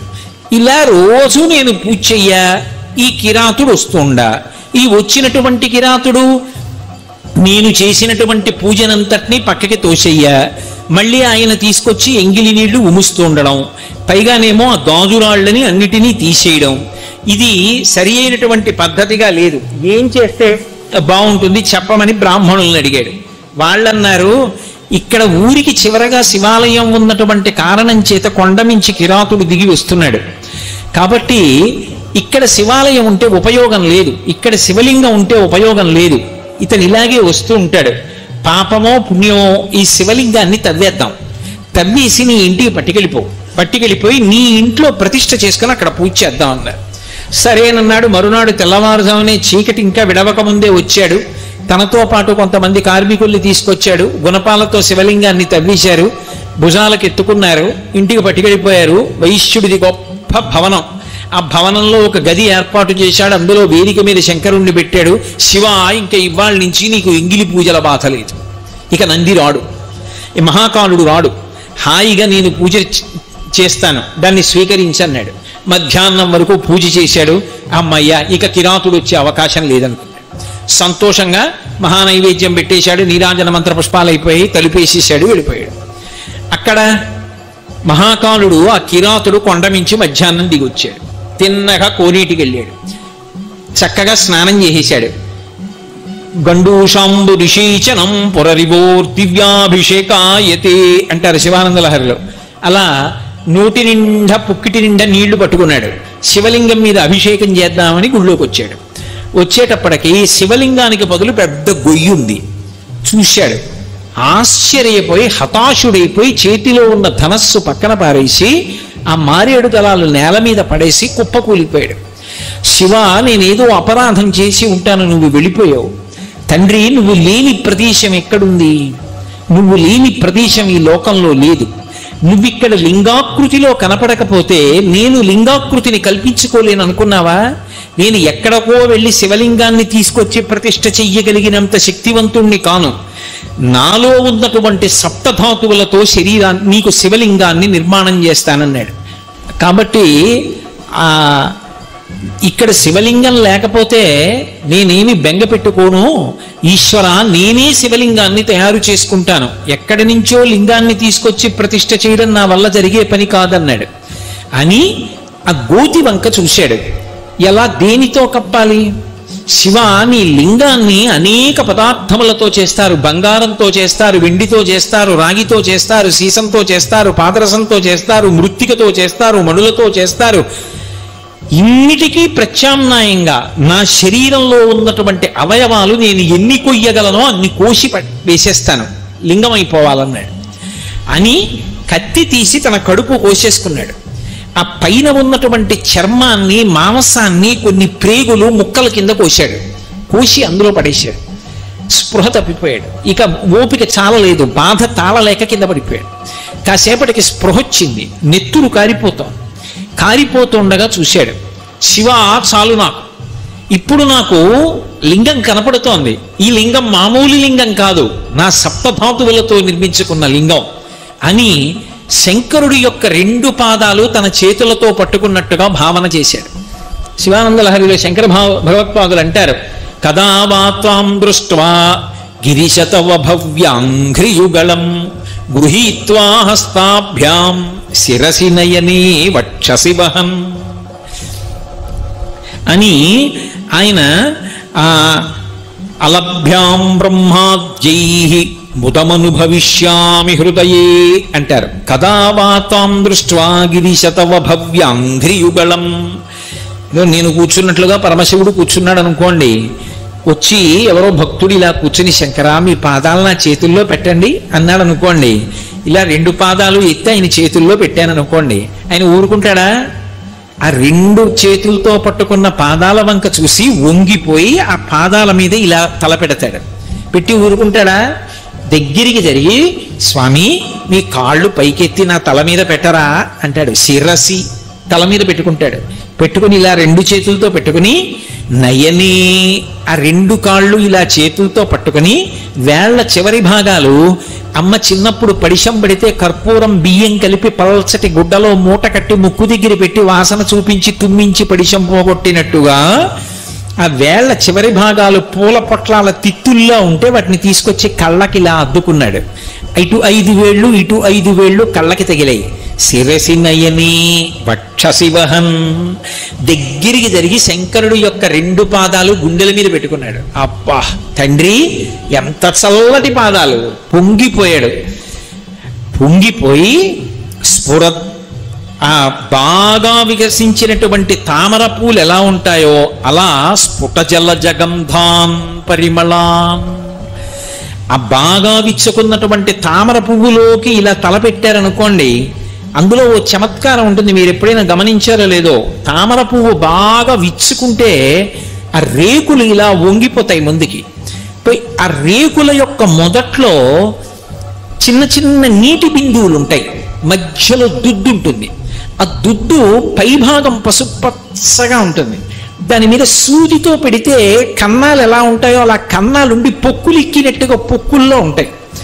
శంకరుడి కాళ్ళు విచ్చుకున్న పద్మాల్లా ఉంటాయిట. వాటి మీద ఇలా పెడితే స్ఫుట జల జగంధాన్ పరిమళాం, పద్మంలో ముఖం పెడితే ఎలా సువాసన వచ్చి తడి తగులుతుందో అలా శంకర వశిష్ఠాది మహర్షులు మీ పాదములను నీళ్లతో కడిగారు. ఆ తడి నా శిరస్సు కంటుకుంటుంటే ఆ వాసన పీలుస్తూ అలభ్యాం బ్రహ్మాద్యై ముదమనుభవిష్యామి హృదయే, బ్రహ్మాదులకు లభించినటువంటి ఆనందాన్ని నీ పాదములు పట్టుకుని నేను అనుభవించాలి. ఎవరు ఇది అనుభవిస్తున్నవాడు? ఒక కిరాతుడు, వేటాడి జీవించేటటువంటి ఒక వ్యక్తి తన శరీరాన్ని కోసేసి బండ పద్ధతిలో ప్రేగులు తుంపి మాంసం నిత్తురు గోతులో పడేసి దాన్ని శివలింగంగా చూస్తూ అతి రెండు చేతులతో శంకరుడి యొక్క పాదములు పట్టుకొని ధ్యానంలో తన బాధ మరిచిపోయాడు. తన బాధ మరిచిపోయి ఆనందంతో పరమశివుడి యొక్క పాదములను పట్టుకున్నానన్న సంతోషాన్ని అనుభవిస్తున్నాడు. చూశాడు శంకరుడు, ఆయన ఎక్కడ లేడు? ఆయన లేని ప్రదేశం ఉంటుందా? ఆయన వెంటనే వృషభవాహనారూఢుడై పార్వతీ సహితుడై దిగొచ్చాడు. ఇలా ముట్టుకుని లేపాడు. ఆయన యొక్క అమృతకర స్పర్శ తగలగానే ఈయన యొక్క శరీరం అంతా మళ్ళీ యథావిధిగా తయారైపోయింది. ఒక్కసారి లేచాడు, శంకరుణ్ణి చూశాడు. ఇదో నన్నయ్య గారి ఆది పర్వంలో అంటే పరమ సంతోషంతో, ఆది పర్వం కాదు ఆరణ్య పర్వంలో అంటే ఎంతో సంతోషంతో అర్జునుడు పరమశివుడు ప్రత్యక్షమైతే ఓ పెద్ద దండకం చేశాడు. శ్రీకంఠలోకేశలోకోద్భవస్థాన సంహారహారీ మురారి ప్రియాచంద్రధారి మహేంద్రాది బృందారకానంద సందోహ సంధాయ పుణ్యస్వరూపా విరూపాక్ష దక్షద్వరద్ధం సగాదేవ నీదైన తత్వంబు భావించి బుద్ధి ప్రధానంబు కర్మంబు విజ్ఞాన మధ్యాత్మ యోగంబు సర్వక్రియాకారణం మంచు నానా ప్రకారంబులన్ బుద్ధిమంతులు విచారించి చోడిన్ను భావింతు రీశాన సర్వేశ్వర సర్వసర్వజ్ఞ సర్వాత్మకాం నిర్వికార ప్రభావ భవానీపతి నీవు లోకత్రయీవర్తనంబుల్ మహావాయు ఖాతగ్ని సోమర్క తోయంబు లంజేసి సంసార చక్రిక్రియాయంత్ర వాహుండవైతాది దేవాదిదేవ మహాదేవ నిత్యంబు నత్యంత యోగస్థితి నిర్మల జ్ఞాన దీప ప్రభజ్వాల విధ్వస్త నిస్సార సంసార మాయాంధకారుల్ జితక్రోధ రాగాది దోషుల్ యతీంద్రుల్ యతత్నుల్ భవత్పాద పంకేరు హద్యాన డిండీర దారానుభూతిన్ సదా తృప్తులైరవ్యయా భవ్యసేవ్యా భవా భర్గ భట్టారకా భర్గవాగత్స కుత్సాది నానాముని స్తోత్ర దత్తావధానాలలాటి క్షణోప్లగ్ని భస్మీకృతానంగ భస్మానులిప్తంగ గంగాధర నీ ప్రసాదంబులన్ సర్వ గీర్వాణ గంధర్వులున్ సిద్ధ సాధ్యోరగేంద్ర మహేంద్రాదులున్ శాశ్వతైశ్వర్య సంప్రాప్తులైరీశ్వర విశ్వకర్త సురాభ్యర్చిత నాకు అభ్యర్థితంబుల్ ప్రసాదింపు కారుణ్యమూర్తి త్రిలోకైకనాథ మహాదేవదేవ నమస్తే నమస్తే నమః అన్నాడు. కానీ అలా చెప్పడానికి పాపం ఆయన కిరాతుడు, ఆయన శంకరుణ్ణి చూశాడు. ఆనంద పారవస్యంతో కన్నుల వెంట ఆనంద భాష్పాలు కారుతుండగా శంకరా అని ఆయన కాళ్ళ మీద పడిపోయి గట్టిగా పట్టుకున్నాడు. మహాకాళ అని రెండు చేతులు భుజాలు పట్టుకుని పైకెత్తాడు. పైకెత్తి నా కోసం నీ కడుపు కోసేశావా, ప్రేగులు తుంపేశావా, శివలింగం కనపడలేదని ఇంత బెంగ పెట్టుకున్నావా, అంతటా నీ లేను, నిన్ను కాపాడను అన్నాడు. అనేటప్పటికీ ఆకాశంలో ఒక్కసారి అప్సరోగణం అంతా కూడా నృత్యం చేసింది. దేవతలందరూ దుందుబులు మోగించారు. అసాధారణ ప్రజ్ఞ, శంకరుడి యొక్క అనుగ్రహాన్ని పొందాడు ఒక కిరాతుడని. పుష్పవృష్టి పడింది. నంది చూశాడు, ఏమిటి ఇంత దేవదుందుబులు వినపడుతున్నాయి, తప్పెట్లు వినపడుతున్నాయి, అప్సరోగణములు నృత్యం చేస్తున్నాయి, ఆకాశంలోంచి పువ్వులు పడ్డాయి, ఏం జరిగిందని గబగబా ఆ అరణ్యం వైపుకు వచ్చాడు. తను కట్టిన శివాలయం దగ్గరే ఏదో మంచి హడావిడిగా ఉంది. గబగబా గుడిలోకి వచ్చి ద్వారం దగ్గర నిలబడి చూస్తున్నాడు. పార్వతీ సహితుడైన పరమశివుడు నిలబడి ఏదో దూరంగా నిలబడి మాట్లాడడం కాదు, కిరాతుడి రెండు భుజాలు పట్టుకుని ఎంతో సంతోషంగా మాట్లాడుతున్నాడు. ఆ నంది ఆశ్చర్యపోయాడు. ఒక ఆలయం కట్టాను, ఇంత పూజ చేశాను, ఎన్నడూ నాకు సాక్షాత్కారం కలగలేదే, ఈ మహాకాలుడు సాక్షాత్కారం పొందాడు, ఏం అదృష్టం అని. ఇంతలో ఈ మహాకాలుడు తల తిప్పిలా చూశాడు. ఆ వైశ్యుడు కనబడ్డాడు. నంది రా రా అన్నాడు. ఆ నంది భయపడుతూ దగ్గరికి వచ్చారు. శంకరా, నంది నీకు తెలియదా, వైశ్యుడు నీ గుడి కట్టాడు, నీకెంత పూజ చేశాడో అన్నాడు. శివుడు ఇలా చూసి అన్నాడు, నందే వైశ్యుడా, ఏమో నాకు తెలియదు. ఆయనకి తెలియనిది ఉంటుందా? సర్వజ్ఞుడు. ఆయనకి తెలియనిది ఏమిటి? ఈశాన సర్వ విద్యానాం ఈశ్వర సర్వభూతానాం బ్రహ్మాధిపతి బ్రహ్మణోధిపతి బ్రహ్మ శివోమే అస్తు సదాశివో. అంతటి మహానుభావుడు నాకు వీడెవరో తెలియదు పొమ్మన్నాడు. అంటే ఆయనకి మహాకాలుడు వెంటనే అన్నాడు, మహానుభావా నీకు తెలియకపోతే నేను చెప్తా ఎవరో. నా మిత్రుడు గుడి కట్టాడు, ఈయన పూజ చేశాక నేను వచ్చి పూజ చేసేవాడిని 2 రోజుల నుంచే నేను మొదలెట్టా. 3వ రోజున అదృష్టం నువ్వు కనబడ్డావు, నా మిత్రుడు అన్నాడు. ఇంతకు ముందు తెలియదు కానీ నువ్వు మిత్రుడు అన్నావు కాబట్టి ఇప్పుడు ఇతన్ని కూడా అనుగ్రహిస్తున్నానన్నాడు. ఇప్పుడు చెప్పండి శివుడికి ఏం కావాలి? అంటే నా ఉద్దేశ్యం పూజలు చెయ్యొద్దనో, పత్రి వెయ్యొద్దనో, దేవాలయాలకు వెళ్ళొద్దనో, అభిషేకం చెయ్యొద్దనో నేను ప్రతిపాదిస్తున్నాను అనుకుంటే పొరపాటు. నేను అలా చెప్పట్లేదు. కానీ నేను చెప్పేది ఏంటంటే మీరు ఏం చేశారు అన్నదానికన్నా మనసెంత ఉంచారు అంటే మీకు అని చెప్పడం పొరపాటు. ఎందుకంటే మీరు మహాభక్తులు. మీరు అన్నప్పుడు నాకు నేను చెప్పుకుంటున్నాను అని మీరు అర్థం చేసుకోవాలి. మీరు నా దగ్గర వినవలసిన వారు కాదు, మీకేం భక్తి తక్కువ ఉన్నవారు కాదు. లేకపోతే ప్రాంగణం ఇలా ఉడికిపోతున్నా సరే ఇలా ఒకరికొకరు ఇంత దగ్గరగా కూర్చుని మురిసిపోయి వింటున్నారంటే భక్తి లేకపోతే మీరు ఎందుకు కూర్చుంటారు? ఆ భక్తి, ఆ పారవశ్యం లేని వాళ్ళు ఈ వాతావరణంలో ఇలా కూర్చోగలరా? కూర్చున్నారంటే భక్తి ఉండబట్టే. కానీ ఆ భక్తి ఎక్కడ ఉన్నదో మనసు పెట్టి ఒక్కసారి పిలిస్తే చాలు పలుకుతాడే. అది శంకరుడి యొక్క తత్వం, అది శివతత్వం. అందుకే నీ స్నేహితుడు అంటున్నావు, అందుకే నీతో సమానంగా ఈ నందిని కూడా ఆదరిస్తానన్నాడు. అని మీ ఇద్దరికీ కూడా నా ద్వారపాలక పదవి ఇస్తున్నాను. నేను లోపలికి వెళ్ళినా బయటికి వచ్చినా మీకు నన్ను ఎప్పుడు చూడాలనిపించినా ఇలా లోపలికి చూస్తే నేను కనపడుతూ ఉంటాను. నేను కనపడలేదని కదూ, గొయ్యి తవ్వేసి ఉంది, శివలింగం కనపడలేదని కదా ఇంత ఉద్ధతికి పాల్పడ్డావు. ఇక నుంచి నీకు ఆ బెంగ లేదు, నువ్వే ద్వారపాలకుడివి. ఎవరైనా ఒకవేళ నన్ను చూడాలనుకుంటే నీ దగ్గరికి వచ్చి నువ్వు అనుమతిస్తే చూస్తారు, తలుపు తీస్తే. కానీ నువ్వు చూడడానికి ఇలా వెనక్కి తిరిగి లోపలికి చూస్తేనే కనపడతా.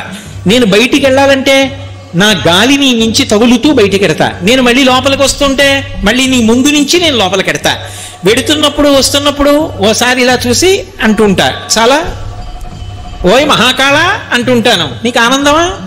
స్వామి ఇంకింతకన్నా ఏం కావాలి, నా జన్మ పండిపోయిందన్నాడు. నంది మహాకాళ మీ ఇద్దరికి ద్వారపాలకులుగా పదవులు ఇస్తున్నానన్నాడు.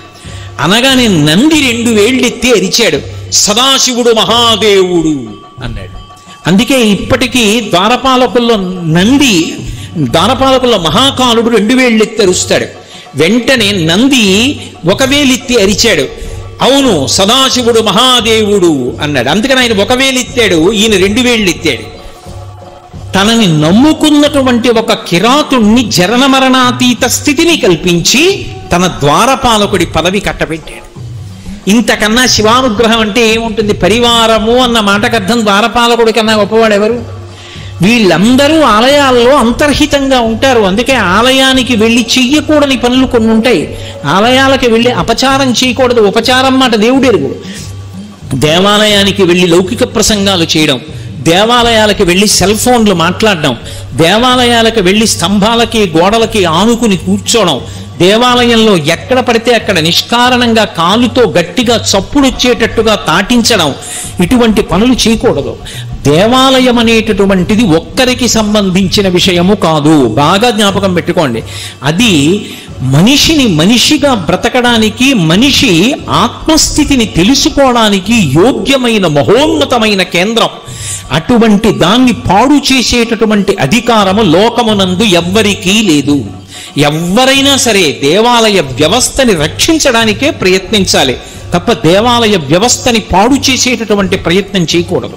అందుకే ఆ నంది మహాకాళ వీళ్ళిద్దరినీ ద్వారపాలకులుగా అనుగ్రహించాడు. పరమశివుడు ఒక అద్భుతమైనటువంటి స్థితిని కల్పించాడు ఒక వ్యక్తికి. అది ఎవరికి? మర్త్యలోకంలో పుట్టినటువంటి వ్యక్తి. మర్త్యలోకము అంటే ఇప్పుడు మనం ఉన్న లోకం. పుట్టినటువంటి వాడు గిట్టక తప్పదు, మరణించాలి. కానీ మరణించవలసినటువంటి అవసరం లేకుండా అటువంటి వ్యక్తిని జరామరణములకు అతీతుండి చెయ్యడమే కాకుండా తన కుటుంబంలో సభ్యుణ్ణి చేసుకున్నాడు. సభ్యుణ్ణి చేసుకుని విడిచిపెట్టలేదు. సహజముగా అధికారము అని ఒక మాట ఉంటుంది. ఈ ఇంటి యజమాని అన్నం తిన్నాడు అనుకోండి, అన్నం తినగా మిగిలినటువంటి ఉచ్ఛిష్టం ఒకవేళ పాత్రలో కొంత పదార్థం మిగిలిపోతే, అంటే మీకు ఇంకా బాగా అర్థమయ్యేట్టు చెప్పాలి అంటే, నేను ఒక ఆకు వేసుకుని అన్నం తిన్నాను అనుకోండి, నేను భోజనం చేసినప్పుడు కొంత పదార్థం మిగిలిపోయింది అనుకోండి, ఏదో కొద్దిగా ఓ అప్పం ముక్క, ఓ అట్టు ముక్క, ఏదో గారె ముక్క అవి వదిలిపెట్టేశాను అనుకోండి, తదుచ్ఛిష్టాన్ని అంటే ఆ మిగిలిపోయినటువంటి పదార్థాన్ని తినడానికి సహజముగా అధికారం ఎవరికి ఉంటుంది అంటే ఒక్క భార్యకే ఉంటుంది. అది తిరుగులేని అధికారం. అదేమిటి, ఆవిడికి అలా ఉండడం ఏమిటి, అధికారం మాకుండదా అంటే ఎవ్వరికీ ఉండదు. అది ఆమె యొక్క హక్కు. అందుకే భర్త భోజనం చేసినటువంటి విస్తట్లోని భార్య కూడా భోజనం చేస్తుంటుంది. పూర్వం ఈ సంప్రదాయం ఉండేది. మా తరానికి ముందు తరం వరకు కూడా మా నాన్నగారు భోజనం చేసి చేయి కడుక్కొని ఉత్తరాపోసనం బట్టి లేచిపోతే ఆ విస్తట్లోనే మా అమ్మగారు భోజనం చేస్తుండేవారు. అలా ఉండేది సంప్రదాయం పూర్వం. కాబట్టి భర్త యొక్క ఉచ్ఛిష్టాన్ని అంటే ఆ పాత్రలో విస్తట్లో మిగిలిపోయినటువంటి ఎంగిలి తినేటటువంటి అధికారం ఎవరికి ఉంటుంది అంటే భార్యకు ఉంటుంది. కానీ శంకరుడు ఆశ్చర్యకరమైనటువంటి నిర్ణయం చేశాడు. అలా తినే అధికారం పార్వతీదేవికి ఒక్కదానికే ఉంటుంది. కానీ పార్వతీదేవి నుంచి కూడా ఆ అధికారాన్ని ఉపసంహారం చేసి ఇటువంటి అధికారాన్ని నేను కుమారుడితో సమానమైనటువంటి స్థాయినిచ్చి ఇదిగో ఈ భక్తుడికి కట్టపెడుతున్నానని ఒక భక్తుడికి కట్టబెట్టాడు. ఇది అసాధారణమైనటువంటి స్థితి. అది ఎవరికి, మర్త్యలోకంలో ఈ భూమి మీద పుట్టినటువంటి ఒక పిల్లవాడికి అంత గొప్ప స్థితి ఇచ్చాడు. అందుకే ఏ శివాలయానికి వెళ్ళండి ఉత్తర దిక్కున చండీశ్వరుడు ఉంటాడు. చండీశ్వరుడు మనలాగే ఈ భూమి మీద పుట్టినటువంటి సామాన్యమైనటువంటి మనుష్యుడు. ఆయన పుట్టినటువంటిది శాంగనల్లూరు అనబడేటటువంటి ఒక ఊరిలో జన్మించాడు. ఆ ఊరిలో ఎప్పుడూ వేదనాదం వినపడుతుండేది. నిరంతరం వేదమంత్రములను స్వరంతో చదువుతూ ఉండేవారు. అంతగా వేదం చదువుకున్నటువంటి విద్వాంసుల చేత వేదమునందు అత్యంత శ్రద్ధ కలిగినటువంటి బ్రాహ్మణ కుటుంబములతోటి అగ్రహారాలతోటి నిండిపోయినటువంటి ఊరు. అటువంటి ఊరిలో యచ్చదత్తనుడు అని ఒక బ్రాహ్మణుడు. ఆయనకి వేదం మీద అపారమైనటువంటి నమ్మకం. ఆ యచ్చదత్తనుడు అనబడేటటువంటి ఆయనకి ఒక కుమారుడు జన్మించాడు. ఆ పిల్లవాడి పేరు విచార శర్మ. ఆ విచార శర్మ చిన్నతనంలోనే యుక్తమైనటువంటి వయస్సులో ఉపనయనం పొందాడు. తండ్రి ఉపనయనం చేసి వేద విద్యాభ్యాసం కోసమని గురువు గారి దగ్గరికి పంపించాడు. చక్కగా వేదం అంతా చదువుకున్నాడు. స్వరంతో మంత్రానికి ప్రాణప్రతిష్ఠ చేసి పలుకుతాడు. అటువంటి పిల్లవాడు ఒక రోజున బ్రహ్మచారులతో కలిసి వీధిలో వెడుతున్నాడు. వెడుతుండగా అటుగా కొన్ని గోవులు వెళ్ళిపోతున్నాయి, ఆవులు వెడుతున్నాయి. ఆ ఆవులను కాపాడేటటువంటి రక్షకుడు ఆ వెనక వెడుతున్నటువంటి వ్యక్తి ఒక పెద్ద కర్ర తీసుకుని ఆ ఆవు యొక్క వీపు మీద గట్టిగా మోస్తున్నాడు. ఈ పిల్లవాడు పరుగు పరుగున వెళ్ళి ఆ గొల్లవాని చేతిలో కర్ర పట్టుకున్నాడు. పట్టుకుని అన్నాడు, ఏమయ్యా గవామంగేషు తిష్టంతి భువనాని చతుర్దశ అని సామెత. సామెత ఏమి, లోకోక్తి లేదా ఆర్యోక్తి, పెద్దల చేత చెప్పబడింది. అసలు ఈ 14 లోకములు దేని యందుంటాయి అంటే ఆవు యొక్క శరీరంలో ఉంటాయి. అంత పూజనీయమైనటువంటి ప్రాణి ఆవు.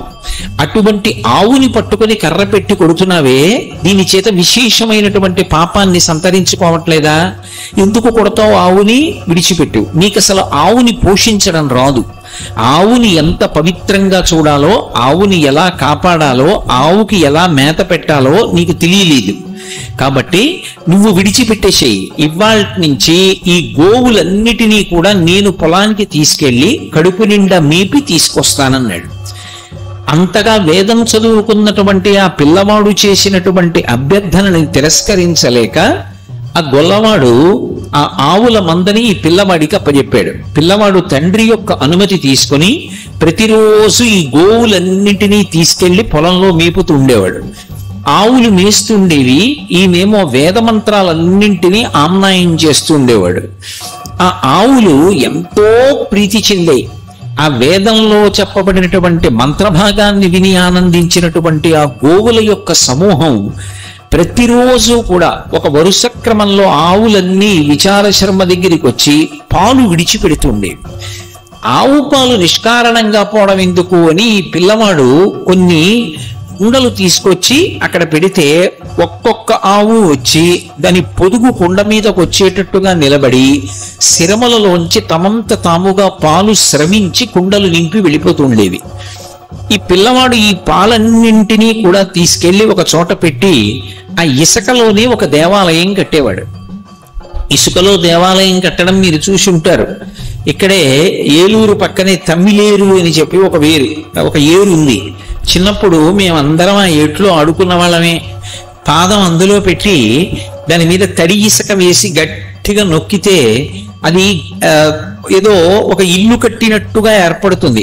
ఒడుపుగా ఎక్కువ కదపకుండా మెల్లిగా పాదాన్ని వెనక్కి లాగేస్తే చిన్న గుహలా ఏర్పడుతుంది. అందులో మెల్లిగా దానికి అటు ఇటు అంటుకున్న ముద్దల్లాంటి ఇసుక తీసేసి ఉడుపుగా చెయ్యి పెట్టి ఆ చేతితో ఇసుకంతా కొంచెం లాగేసి కొద్దిగా తడి ఇసుక తీసి మధ్యలో చిన్న వేదికలా నిర్మాణం చేసి మందార పువ్వులు ఉంటాయి. ఆ మందార పువ్వు రేఖలు విప్పేస్తే మధ్యలో దాని దుడ్డు ఉంటుంది.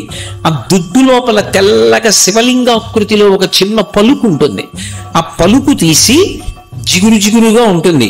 ఆ వేదిక మీద ఆ శివలింగాకృతిలో ఉండేటటువంటి పలుకు ఉంచి దానికి చుట్టూ తడి ఇసుకతోటి గోడలు కట్టి ఓ చీపురు పుల్ల పెట్టి దానికి ఓ కాగితం పెట్టి ధ్వజస్తంభం అని చెప్పి చిన్నప్పుడు ఆడుకుంటూ ఉండేవాళ్ళం. ఇదే తమ్మిలేట్లో ఆడుకునేవాళ్ళం. నాతో ఆడుకున్న స్నేహితులు కూడా ఉన్నారు ఈ సభలో.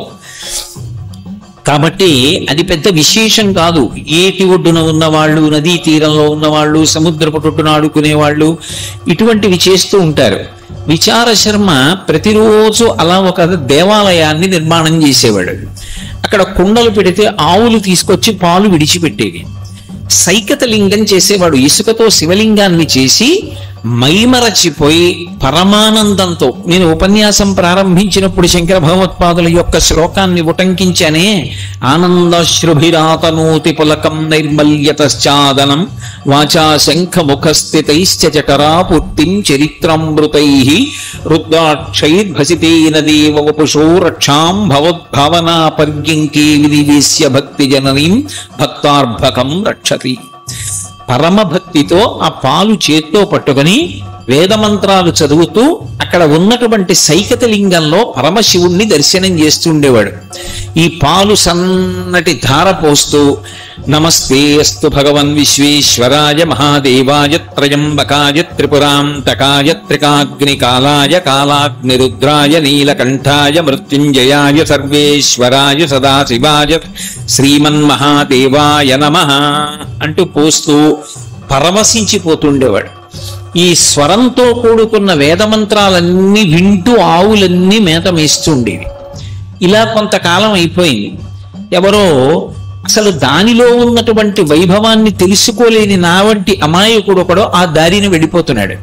వెళ్ళిపోతూ చూశాడు, అయ్యయ్యో ఈ పిల్లవాడు ఆవుల పాలన్నీ పితికి తీసుకొచ్చి కుండల్లో పెడుతున్నాడు, వీటిని మట్టిలో పోసేస్తున్నాడు. ఇలా పాలు పితకకుండా ఉంటే తమంత తాముగా ఆవులు విడిచిపెట్టాయని ఆ అమాయకుడు అనుకోలేదు. ఈ పిల్లవాడు పితికి తెచ్చాడనుకున్నాడు. ఇలా ఈ ఆవుల పాలు పితికి తేకుండా ఉంటే ఈ పాలన్నీ కూడా యజమానులకు దక్కేవి. సాయంకాలం ఇంటికి వెళ్ళిన తర్వాత యజమానులు పాలు పితుక్కునేవారు. ఎంత నష్టం జరుగుతోంది పిల్లవాడి వల్ల అని వెళ్ళి యజమానులకు చెప్పాడు. ఆ ఆవుల యజమానులందరూ కలిసి విచార శర్మ యొక్క తండ్రి అయిన ఇచ్చదత్త నుండి నిలదీశారు. నీ కుమారుడు ఆవుల్ని రక్షిస్తానని తీసుకెళ్లి గోవుల యొక్క పాలు తీసి మట్టిలో పోసేస్తున్నట్ట, దానివల్ల పాలన్నీ నిరర్ధకమైపోతున్నాయి, కాబట్టి నీ కొడుకుని నువ్వు నిగ్రహించవలసింది అన్నారు. అసలు పిల్లవాడు ఏం చేస్తున్నాడో చూడాలనుకున్నాడు ఇచ్చదత్తనుడు. నేను అడగడం ఎందుకు, అడిగితే అబద్ధం చెప్పచ్చు, లేదా రేపటి నుంచి పితకడం మానేయచ్చు, మళ్ళీ 4 రోజులు ఆగి పితకవచ్చు. కాబట్టి తప్పు చేస్తుండగా పిల్లాన్ని పట్టుకుంటే మందలించడం చాలా తేలిక అని ఈ పిల్లవాడు విచార శర్మ బయలుదేరడానికి ముందే తండ్రి ఇచ్చతత్తనుడు బయలుదేరి ఒక చెట్టు ఎక్కి చెట్టు కొమ్మలలో కూర్చున్నాడు. కూర్చుని ఉండగా ఈ పిల్లవాడు ఆవులు అన్నీ అక్కడ మెయ్యడానికి విడిచిపెట్టాడు. అక్కడ చక్కగా ఇసుకలో ఒక పెద్ద దేవాలయాన్ని నిర్మాణం చేశాడు. దానికి తడి ఇసుకతోటి గోడ కట్టాడు. దానికి ఉపాలయాలు నిర్మించాడు. దానికి ముఖమంటపం అన్నాడు, అర్ధమంటపం అన్నాడు, సభామంటపం అన్నాడు, కళ్యాణ మంటపం అన్నాడు. దాని ముందు బ్రాహ్మణులు వచ్చి కూర్చునేటటువంటి సంధ్యావందనం చేసుకునే అరుగులు అన్నాడు. అక్కడ ఒక పెద్ద తటాకం అన్నాడు. స్వామివారు వాహన సేవల కోసం నిమంత్రణం చేయబడినటువంటి వాహనములన్నీ కూడా పెట్టేటటువంటి వాహన మంటపం అన్నాడు. వీటన్నింటికి ఇసుకతో మంటపాలు కట్టుకున్నాడు. ఎంతసేపు పడుతుంది? 2 చేతులతో ఇసుక ఇలా ఇలా ఇలా ఇలా అంటూ గోడ కట్టేయచ్చు. పెద్ద దేవాలయం కట్టాడు. ఇప్పుడు ఆ దేవాలయంలో పిల్లకి వెళ్ళి కూర్చున్నాను అని కూర్చున్నాడు. అక్కడ కుండలు పెట్టాడు. ఆ ఆవులు ప్రతిస్పందించేవి అతని భావనకి. అవి వచ్చి ఒక్కొక్క ఆవు 4 శిరములలో 1 శిరము నుండి పాలు విడిచిపెట్టేవి. మిగిలిన 3 శిరములలోంచి పాలు వదిలేవి కావు. పొదుగులోని 1 శిరములో పాలు విడిచిపెట్టి వెళ్ళిపోతున్నాయి. కుండల నిండా పాలు వచ్చాయి. ఇప్పుడు ఆ పాలు అక్కడ పెట్టుకున్నాడు. రుద్రమంత్రాలతో పరమశివుడికి అభిషేకం మొదలుపెట్టాడు. మొదలు పెట్టగానే చెట్టు మీద కూర్చున్న తండ్రి చూశాడు. అరేదేదేదే ఎంత పని చేస్తున్నాడు రా పిల్లాడు. నిన్నటి రోజున వాళ్ళు చెప్పినది యథార్థమే. ఈ పిల్లవాడు పాలన్నీ తీసుకెళ్లి ఇసుకలో పోసేస్తున్నాడు. నిష్కారణంగా పాలన్నీ పాడైపోతున్నాయి అని కోపంతో పిల్లవాడు అభిషేకం మొదలు పెట్టగానే చెట్టు దిగొచ్చాడు. చెట్టు దిగొట్టి పిల్లవాడి భుజం మీద చెయ్యి వేసి గట్టిగా కుదిపాడు. విచార శర్మ.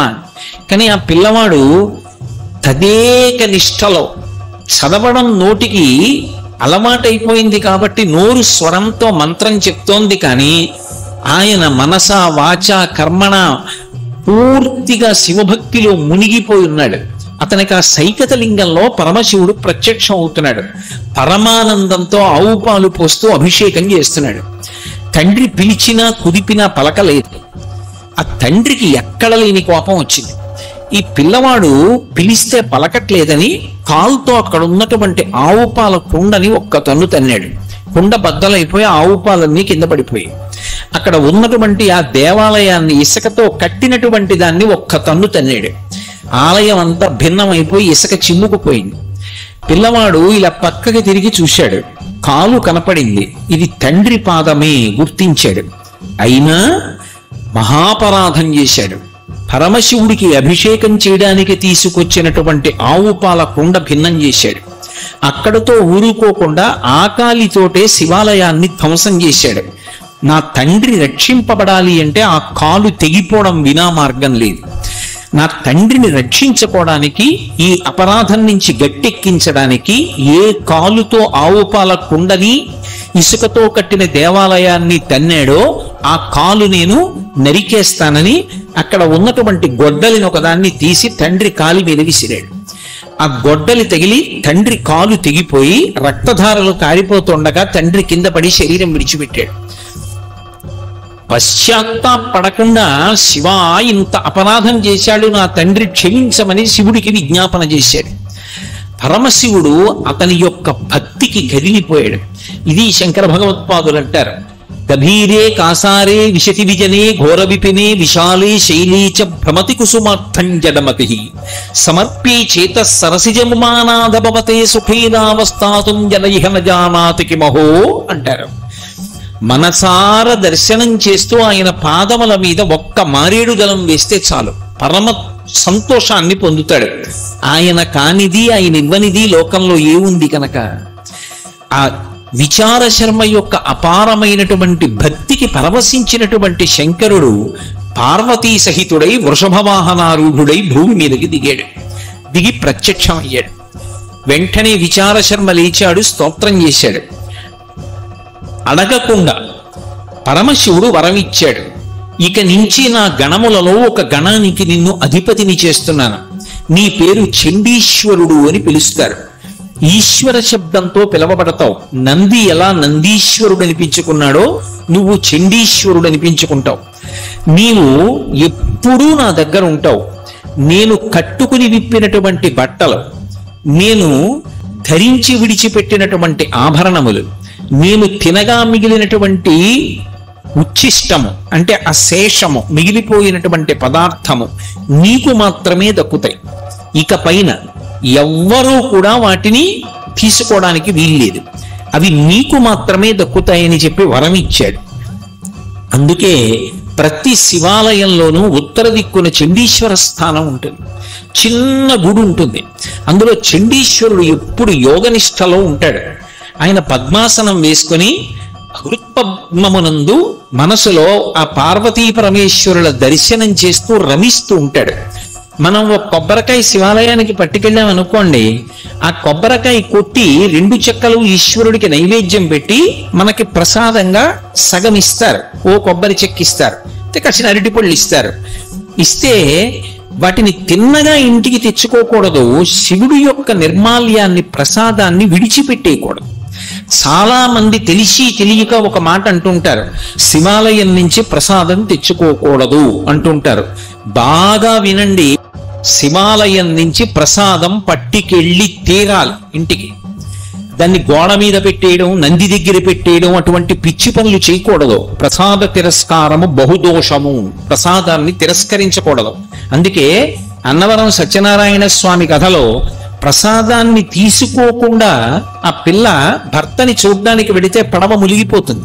ఒక కథలో ఏమిటి, ప్రసాదం తినకపోతే పడవలో ముంచేసేటంతటి పైశాచికవాదా పరమేశ్వరుడు? అంత పైశాచిక మనస్తత్వం ఉన్నవాడా? కాదు.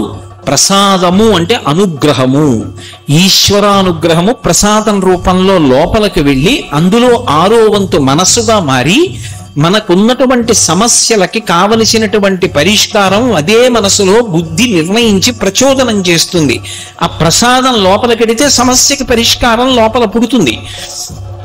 అలా ఆ ప్రసాదము ఈశ్వరానుగ్రహము కనుక ఎవరు ప్రసాదమును తిరస్కరించాడో వాడు ఈశ్వరుడి యొక్క అనుగ్రహాన్ని తిరస్కరించినట్లు లెక్క. ఈశ్వరానుగ్రహాన్ని తిరస్కరిస్తూ వెడితే ఈశ్వరుడు యొక్క ఆగ్రహమునకు గురవుతాం. అందుకే శివాలయంలో కూడా ప్రసాదాన్ని తిరస్కరించకూడదు. కానీ శివాలయంలో ప్రసాదం ఇచ్చినప్పుడు అది ఒక మారేడు దళమో ఒక పువ్వో అనుకోండి, అది పట్టుకుని చండీశ్వర స్థానం దగ్గరికి వెళ్ళాలి. వెళ్ళి ఆయన దగ్గరికి వెళ్ళి కొంతమంది చప్పట్లు కొడుతూ ఉంటారు. ఎందుకండి కొట్టారు అన్నారు అనుకోండి, ఆయనకి చెవుడండి అందుకని అలా కొడితే తప్ప ఆయన వినడంటారు. చాలా పొరపాటు. ఆయనకి చెవుడు మూగా అటువంటివి ఏం లేవు. ఆయన మహానుభావుడు, యోగనిష్టలో ఉంటాడు. ఎప్పుడు హృత్పద్మమునందు పార్వతీ పరమేశ్వరుల దర్శనం చేస్తూ కన్నులు మూసుకుని ఉంటాడు. ఆయన దగ్గరికి వెళ్ళి చిటిక వెయ్యాలి. అందుకే చిటికల చండీశ్వరుడు అంటారు. ఇలా చిటిక వేశాననుకోండి, ఆయన కళ్ళు విప్పుతాడు. ఇలా ఎందుకు రానా తపస్సు భగ్నం చేశావు, ఎందుకు చిటిక వేశావు అని ఇలా కళ్ళు విప్పుతాడు. వెంటనే మనకిచ్చిన ప్రసాదం ఆయనకి చూపించి, స్వామి శంకరుడు తినగా మిగిలిన ప్రసాదాన్ని నేను ఇంటికి పట్టుకెడుతున్నాను అనుగ్రహంగా, కానీ అది మీకు దక్కాలి అని చెప్పి శివుడి యొక్క శాసనం, మీరు అనుగ్రహించండి, దీన్ని ఇంటికి పట్టుకెడతానని ఇలా ఆయనకి చూపించాలి. చూపిస్తే ఆయన చూసి శుభం భూయా పట్టుకెళ్ళంటాడు. అప్పుడు ఆ ప్రసాదాన్ని ఇంటికి తెచ్చుకోవాలి. శివాలయంలో ప్రసాదాన్ని తెచ్చుకునేటటువంటి విధానం అది. అలా తెచ్చుకోవాలి. అంతేకాని అది మారేడు దళం లాంటిది అనుకోండి, శ్రీశైలం లాంటి క్షేత్రాల్లో అయితే ఒక మారేడు దళం అయితే దాన్ని నోట్లో వేసుకొని నవిలి మింగేస్తారు. కానీ ఇన్ని మారేడు దళాలు ఇచ్చారనుకోండి, ఏం చెయ్యాలి? నంది మీద పెట్టకూడదు. బాగా జ్ఞాపకం ఉంచుకోండి ఈ మాట. శివ నిర్మాల్యమునకు ఒక పెద్ద విశేషం ఉంది. శివ నిర్మాల్యము అంటే శివుడికి పూజించినటువంటి పదార్థం నేల మీద పడి ఉండగా తొక్కినా, దాన్ని దాటినా పూర్వజన్మలలో చేసుకున్న పుణ్యం, ఇప్పటి వరకు చేసుకున్నటువంటి పుణ్యం పోతాయి. అందుకే ఎవరు నందీశ్వరుడి మీద అలా పెట్టేస్తారో వాళ్ళ వల్ల పోతూ ఉంటుంది ఇతరులకు పుణ్యం. ఎందుకని వాడు నంది మీద పెట్టి వెళ్ళిపోతాడు. గాలి వేసింది, ఆ మారేడు దళాలు కింద పడిపోయినటువంటి మారేడు దళాన్ని వెనక వెళ్ళిన వాడు తొక్కాడు. ఇప్పుడు ఆ పాపం ఎవరిది? ఇద్దరికీ వస్తుంది. కానీ ప్రధానంగా పాపం ఎవరిది? నందీశ్వరుడి మీద పెట్టిన వాడికి. నందీశ్వరుడి మీద పెట్టకూడదు. అతిభక్తి అన్న పేరుతోటి అఘాయిత్య పనులు చేయకూడదు. కొంతమంది తీసుకెళ్లి శివాలయంలో అరటిపండు ఇచ్చారనుకోండి, ఓ ముక్క తీసి నందీశ్వరుడి యొక్క ఆ మూతికి రాసేసి వెళ్ళిపోతారు. అక్కడి నుంచి ఇంతంత ఈగలు బయలుదేరి ఆయన నోటి చుట్టూ ముక్కుల్లోకి వెడుతుంటాయి. ఆయన నిరంతరము శివదర్శనం చేస్తుంటాడు. ఆయనకి అది ధ్యానభంగం కల్పిస్తుందా, కల్పించదా? ఒక ఆలయంలోకి వెళ్ళాము అంటే ఆలయం యొక్క మర్యాదని పాటించాలి. ఆలయం ఒక్కరికి సంబంధించినది కాదు. దేవాలయం అనేటటువంటిది అందరి ఆత్మోద్ధరణకు సంబంధించినటువంటి విషయం.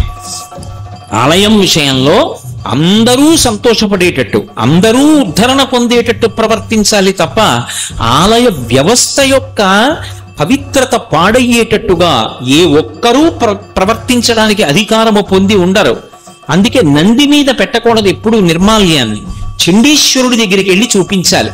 అది ఇన్ని మారేడు దళాలో ఇన్ని విడి పువ్వులో ఇచ్చారనుకోండి, ఆ చండీశ్వరుడి దగ్గర విడిచిపెట్టి, స్వామి నేను కళ్ళకద్దుకుని తల మీద పెట్టుకుని వెడుతున్నాను, నాకు ప్రసాద స్వీకార ఫలితాన్ని అనుగ్రహించండి, ఈశ్వర ప్రసాదం స్వీకరించినట్లుగా నన్ను కాపాడండి అని అక్కడ పెట్టి వెళ్ళిపోవచ్చు. అదో కొబ్బరి చెక్కో అరటిపండు అనుకోండి, చక్కగా ఇంటికి పట్టుకెళ్ళి అందరూ సేవించవచ్చు. తప్ప శివాలయంలో ప్రసాదం ఇంటికి తీసుకెళ్ళకూడదు అనేటటువంటి మాట ఎక్కడా లేదు. దీనికి నేను ప్రమాణం ఒకటి చూపిస్తాను.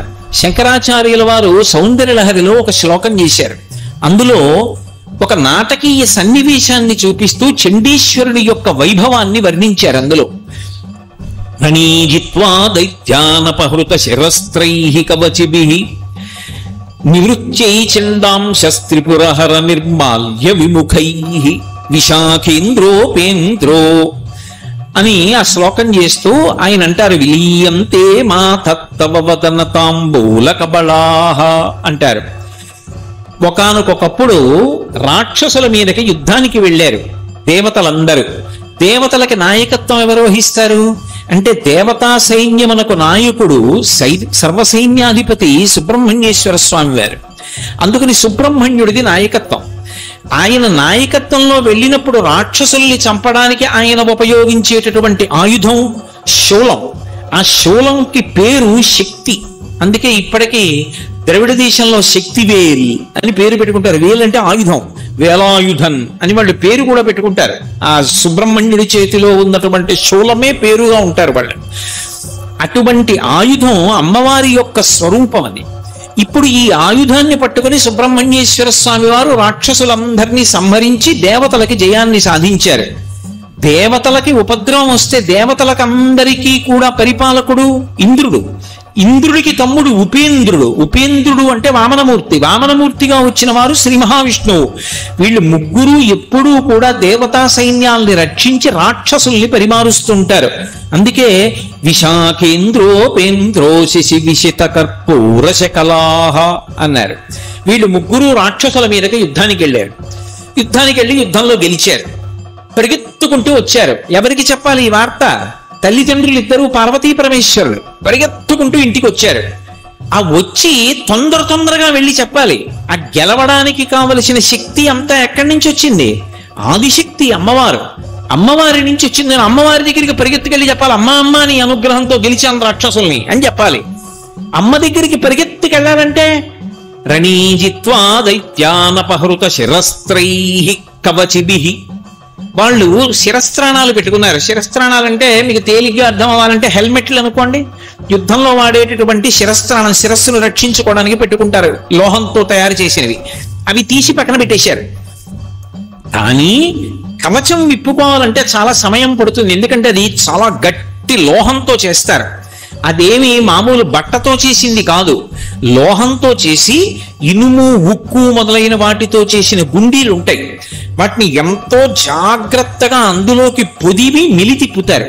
అది విప్పుకోవాలి అంటే సహాయకుడి యొక్క పర్యవేక్షణలో ఒక సహాయకుడు సహాయం చేస్తూ ఉండగా జాగ్రత్తగా ఆ ఇనుము, ఉక్కుతో చేయబడినటువంటి గుండీలు విప్పి తిప్పుకుని పరమ బరువుగా ఉంటుంది. దాన్ని విప్పి ఒక చోట పెట్టాలి.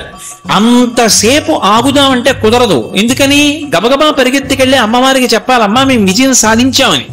అందుకోసమని వీళ్ళు ముగ్గురు ఏం చేశారంటే అమ్మవారి దగ్గరికి వెళ్ళాలనేటటువంటి త్వరలో ఆ తల మీద పెట్టుకున్నటువంటి కవచాన్ని తీసి పక్కన పెట్టారు. కానీ ఆ తల మీద పెట్టుకున్న శిరస్త్రాణం పక్కన పెట్టారు. కవచం మాత్రం విప్పుకోలేదు. విప్పుకుంటే ఆలస్యం అయిపోతుంది. గబగబా అమ్మ దగ్గరికి పరిగెడుతున్నారు. అమ్మ ఏం చేస్తోంది? తాంబూల చర్మణం చేస్తోంది. ఆవిడ తాంబూలం వేసుకుని నవ్వులుతోంది. అది పతివ్రతా లక్షణం. ఎవరైనా సరే భర్తగారు పొద్దున్న పూజ చేసినప్పుడు భగవంతునికి సమర్పించినటువంటి తాంబూలాన్ని ప్రతి సువాసిని కూడా, అంటే పసుపు కుంకాలు ఉన్నటువంటి ఆడవాళ్లు మధ్యాహ్నం వేళ ఆ తాంబూలాన్ని నవలాలి. ఆ తాంబూలాన్ని నవలడం అనేటటువంటి హక్కు ఎవరిది అంటే ఒక్క సువాసినికే ఉందా అధికారం. అందుకే అమ్మవారికి చేసేటటువంటి ఉపచారాలన్నిటిలోకి చాలా గొప్ప ఉపచారం తాంబూల సమర్పణ. అసలు తాంబూలం అమ్మవారు వేసుకున్నటువంటి ఆ నోటిని దర్శనం చేస్తే వచ్చేటటువంటి ఫలితాలు నేను చెప్పలేను అని పరోక్షంగా చెప్పారు శంకరాచార్యుల వారు. ఆ నోటి వంక చూస్తే అంత ఫలితం. అటువంటి తల్లి, అది సువాసిని అధికారం. ఆమె నిత్యాయ త్రిగుణాత్మనే పురజితే కాత్యాయని శ్రేయసే సత్యాయాద్య కుటుంబిని మునిమన ప్రత్యక్ష చిన్మూర్తయే అంటారు శంకర్లు. ఆది కుటుంబం, లోకమునంతటినీ కన్న తల్లి, ఆ బ్రహ్మకీట జనని. అందుకని ఆ తల్లి తాంబూలం వేసుకుని ఉంది. అందులో పచ్చకర్పూరపు చిన్న చిన్న కళికలు ఆమె నాలుక మీద ఉన్నాయి. ఈ ముగ్గురు పిల్లలు పరిగెత్తుకుంటూ లోపలికి వెడుతున్నప్పుడు అక్కడ భోజనం చేసినటువంటి విస్తరాకు ఒకటి కనపడింది. అరిటి ఆకు అనుకోండి, ఒక ఆకులో వడ్డించకూడదు. ఒక ఆకులో వడ్డించడం దోషం. 2 ఆకులు వేసి వడ్డించాలి. అందుకే మీరు ఎప్పుడైనా చూశారో లేదో, సంప్రదాయం తెలుసున్నటువంటి వాళ్ళ ఇంటికి వెడితే ఆకు వేసి, ఒకవేళ కింద ఆకు వేయకపోతే ఆకు చివరి భాగం తుంచి ఆకు కింద వేస్తారు. 2 ఆకులు వేయకుండా భోజనం పెట్టకూడదు. అందుకని వాళ్ళు అలా వెళ్ళిపోతున్నప్పుడు పరమేశ్వరుడు భోజనం చేసినటువంటి ఆకు కనపడింది, లేదా ఆకులు కనపడ్డాయి అనుకోండి. వాళ్ళు ఇలా చూశారు. ఆయన ఏదో కొన్ని పదార్థాలు తిన్నాడు, కొన్ని పదార్థాలు వదిలేశాడు. అవి ఎవరు వండినవి? సాక్షాత్ జగదంబ అన్నపూర్ణ వండినటువంటి పదార్థాలు భర్త కోసం. ఆ పదార్థముల యొక్క ఉచ్ఛిష్టం, శేషం ఉంది. అవి మంచి సువాసనలు గుబాళిస్తూ ఉంటాయి. వీళ్ళు యుద్ధం చేసి వస్తున్నారు, ఎంత ఆకలి మీద ఉంటారు, అందులో పిల్లలు. ఇప్పుడు ఈ ముగ్గురు ఆకలితో అటు చూసి, నాన్నగారు తినగా మిగిలిన పదార్థం కాబట్టి మనం తినచ్చు అని వెళ్ళలేదుట. ఎందుకు వెళ్ళలేదు అంటే నివృత్యై చండాంశ త్రిపురహర నిర్మాల్య విముఖై.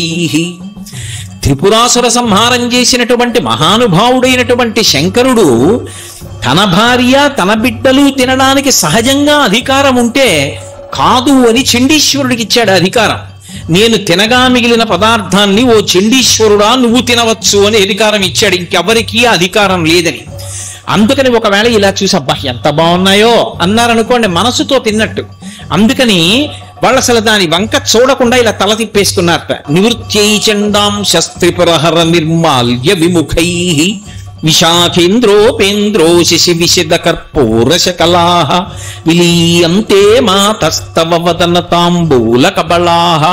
వాళ్ళు పరుగు పరుగున వెళ్ళి పార్వతీదేవి ఒక ఆసనం మీద కూర్చుని తాంబూల చర్వణం చేస్తూ ఉంటే పక్కకు వెళ్ళి కూర్చుని అమ్మవారి ముఖం వంక, అమ్మవారి యొక్క నోరు వంక, తాంబూలపు ఎర్రటి రంగు వంక, ఆ తాంబూలంలో ఉన్నటువంటి ఆ తెల్లటి కర్పూర కలికల వంక ఆశ్చర్యంగా ఇలా చూస్తూ ఉండిపోయారట. సరే, ఇప్పుడు నేను సౌందర్యలహరి చెప్పట్లేదు కాబట్టి ఆ శ్లోకం యొక్క వైభవం ఏమిటి అన్నదాన్ని స్పృశించను. కానీ ఒక్క విషయం చెప్తాను. శంకరాచార్యుల వారు కూడా చండీశ్వరుడికి తప్ప పరమశివుడి యొక్క నిర్మాల్యాన్ని తీసుకునేటటువంటి అధికారం వేరొకరికి లేదు అని నిర్ధారించడానికే నివృత్యై చండాంశ త్రిపురహర నిర్మాల్య విముఖై అన్నారు. అందుకే అవి చండీశ్వరుడికి చెందుతాయి కనుక మనం ఎప్పుడైనా శివాలయానికి వెడితే, మళ్ళీ మళ్ళీ చెప్తున్నాను ఈ మాట, ఓ కొబ్బరి చెక్క కానీ అరటిపండు కానీ ఏదైనా ప్రసాదం ఇస్తే శివాలయంలో ప్రసాదం ఇంటికి తీసుకెళ్లకూడదనేటటువంటి ధూర్త పాండిత్యంతో కూడుకున్న మాటలు చెప్పకూడదు. అది చండీశ్వరుడి దగ్గరికి తీసుకెళ్లి చిటిక వేసి ఆయనకి చూపించి ఆయన అనుగ్రహంతో, ఆయన అనుమతితో వాటిని ఇంటికి తెచ్చుకోవాలి. తెచ్చుకుని తత్ప్రసాదాన్ని కుటుంబం అందరూ కూడా స్వీకరించాలి. కాబట్టి చండీశ్వరుడికి అంత గొప్ప అధికారం ఇచ్చాడు. అందుకే ఎక్కడ శివాలయం ఉన్నా సరే శివాలయంలో ఉత్తర దిక్కున చండీశ్వరుడు ఉంటాడు. నిర్మాల్యం అంతా కూడా ఉత్తర దిక్కుకు విసర్జించాలి, ఎందుకంటే చండీశ్వరుడి వైపుకు వెళ్ళిపోవాలి. అందుకే మీరు ఎప్పుడైనా శివాలయానికి వెడితే పానవట్టం ఎటువైపుకుందో అదే ఉత్తర దిక్కు అని గుర్తు. మహానుభావుడు దూర్జటి శ్రీకాళహస్తి మాహాత్మ్యం చేస్తూ ఒక మాట అంటాడు.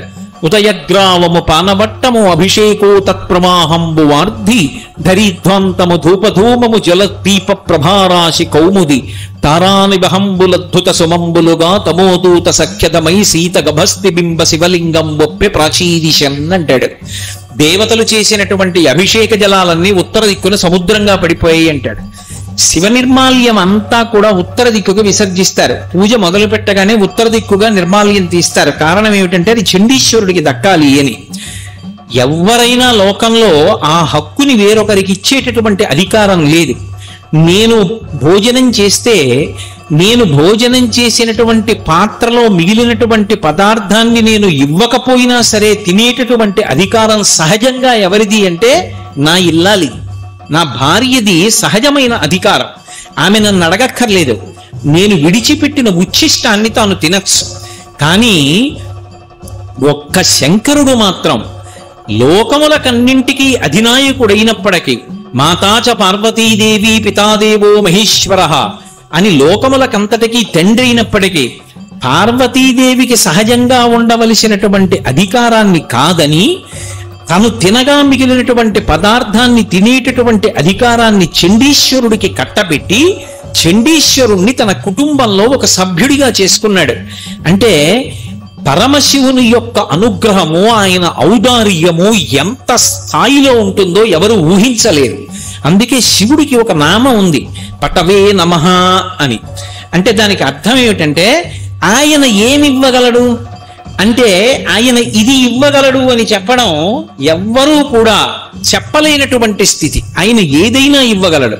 ఒకానొకప్పుడు ఉపమన్యువుకి పాల సముద్రాన్ని సృష్టించి ఇచ్చాడు. మన్మధుణ్ణి 3వ కంటి మంటతో సంహారం చేశాడు. యమధర్మరాజు గారిని ఎడమకాలితో తన్ని పడగొట్టాడు. త్రిపురాసురుల్ని ఒక్క బాణంతో పడగొట్టాడు. గజాసురుణ్ణి త్రిశూలం మీద పెట్టి సంహారం చేశాడు. అనుగ్రహించి ఆ ఏనుగు యొక్క తోలు ఒలిచి కట్టుకున్నాడు. ఒకానొకప్పుడు వ్యాఘ్రాన్ని మునులు ప్రయోగిస్తే అవలీలగా ఎత్తి పైకెత్తి పట్టుకున్నాడు. ఆయన చెయ్యలేనటువంటి కృత్యములు లేవు. అతిమానుషితో అద్భుతమైనటువంటి చేష్టితములు. అందుకే శంకరుడి దగ్గరికి వెళ్ళి మనకేం కావాలి అన్నది అసలు మనం అడగక్కర్లేదు. ఒక్క నమస్కారం చేస్తే చాలు. శివుని శిరమున కాసిన్ని నీళ్లు చల్లి పత్తిరి సుమంత నెవ్వాడు పారవయిచు కామధేనువు వానింటి గాడి పశువు అల్ల సురశాఖ వానింటి మల్లె చెట్టు.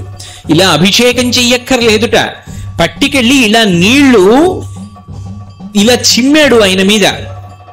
మారేడు దళం పట్టుకెళ్ళి ఇలా విసిరి పారేశాడు. పరమ సంతోషపడిపోయి కామధేనువుని తీసుకొచ్చి వాడింట్లో ఆవుగా కట్టేసి కల్పవృక్షాన్ని తీసుకొచ్చి వాడింట్లో మల్లె చెట్టుగా పాతి పెడతాట. అంతటి అనుగ్రహ ప్రదాత, అంతటి దయాళు. కాబట్టే శంకరుడి పరివారంలోకి చేరడం కాదు, శంకరుడి యొక్క కుటుంబంలో సభ్యత్వాన్ని పొందగలిగాడు చండీశ్వరుడు. ఎవరు? మనలాగే పుట్టినటువంటి ఒక మర్త్యుడు, సామాన్యమైనటువంటి మానవుడు తదేక దృష్టితో పరమభక్తితో సైకతలింగానికి అభిషేకం చేసినటువంటి కారణం చేత శివాపరాధాన్ని క్షమించలేనటువంటి కరడు కట్టిన భక్తితో నిలబడినటువంటి కారణం చేత శివానుగ్రహాన్ని పొంది అంత స్థానాన్ని పొందాడు. అంటే శివ పరివారం గురించి తెలుసుకోవడం ఎందుకు అంటే 2 కారణముల చేత తెలుసుకుంటారు. ఒకటి, మనం చేసేటటువంటి దోషములుంటే దిద్దుకోవడానికి. ఒక శివాలయానికి వెళ్ళినప్పుడు ప్రసాదాన్ని ఎలా తీసుకోవాలి అన్నది ఎలా తెలుస్తుంది? చండీశ్వరుడి గాథ తెలుసుకుంటే తెలుస్తుంది.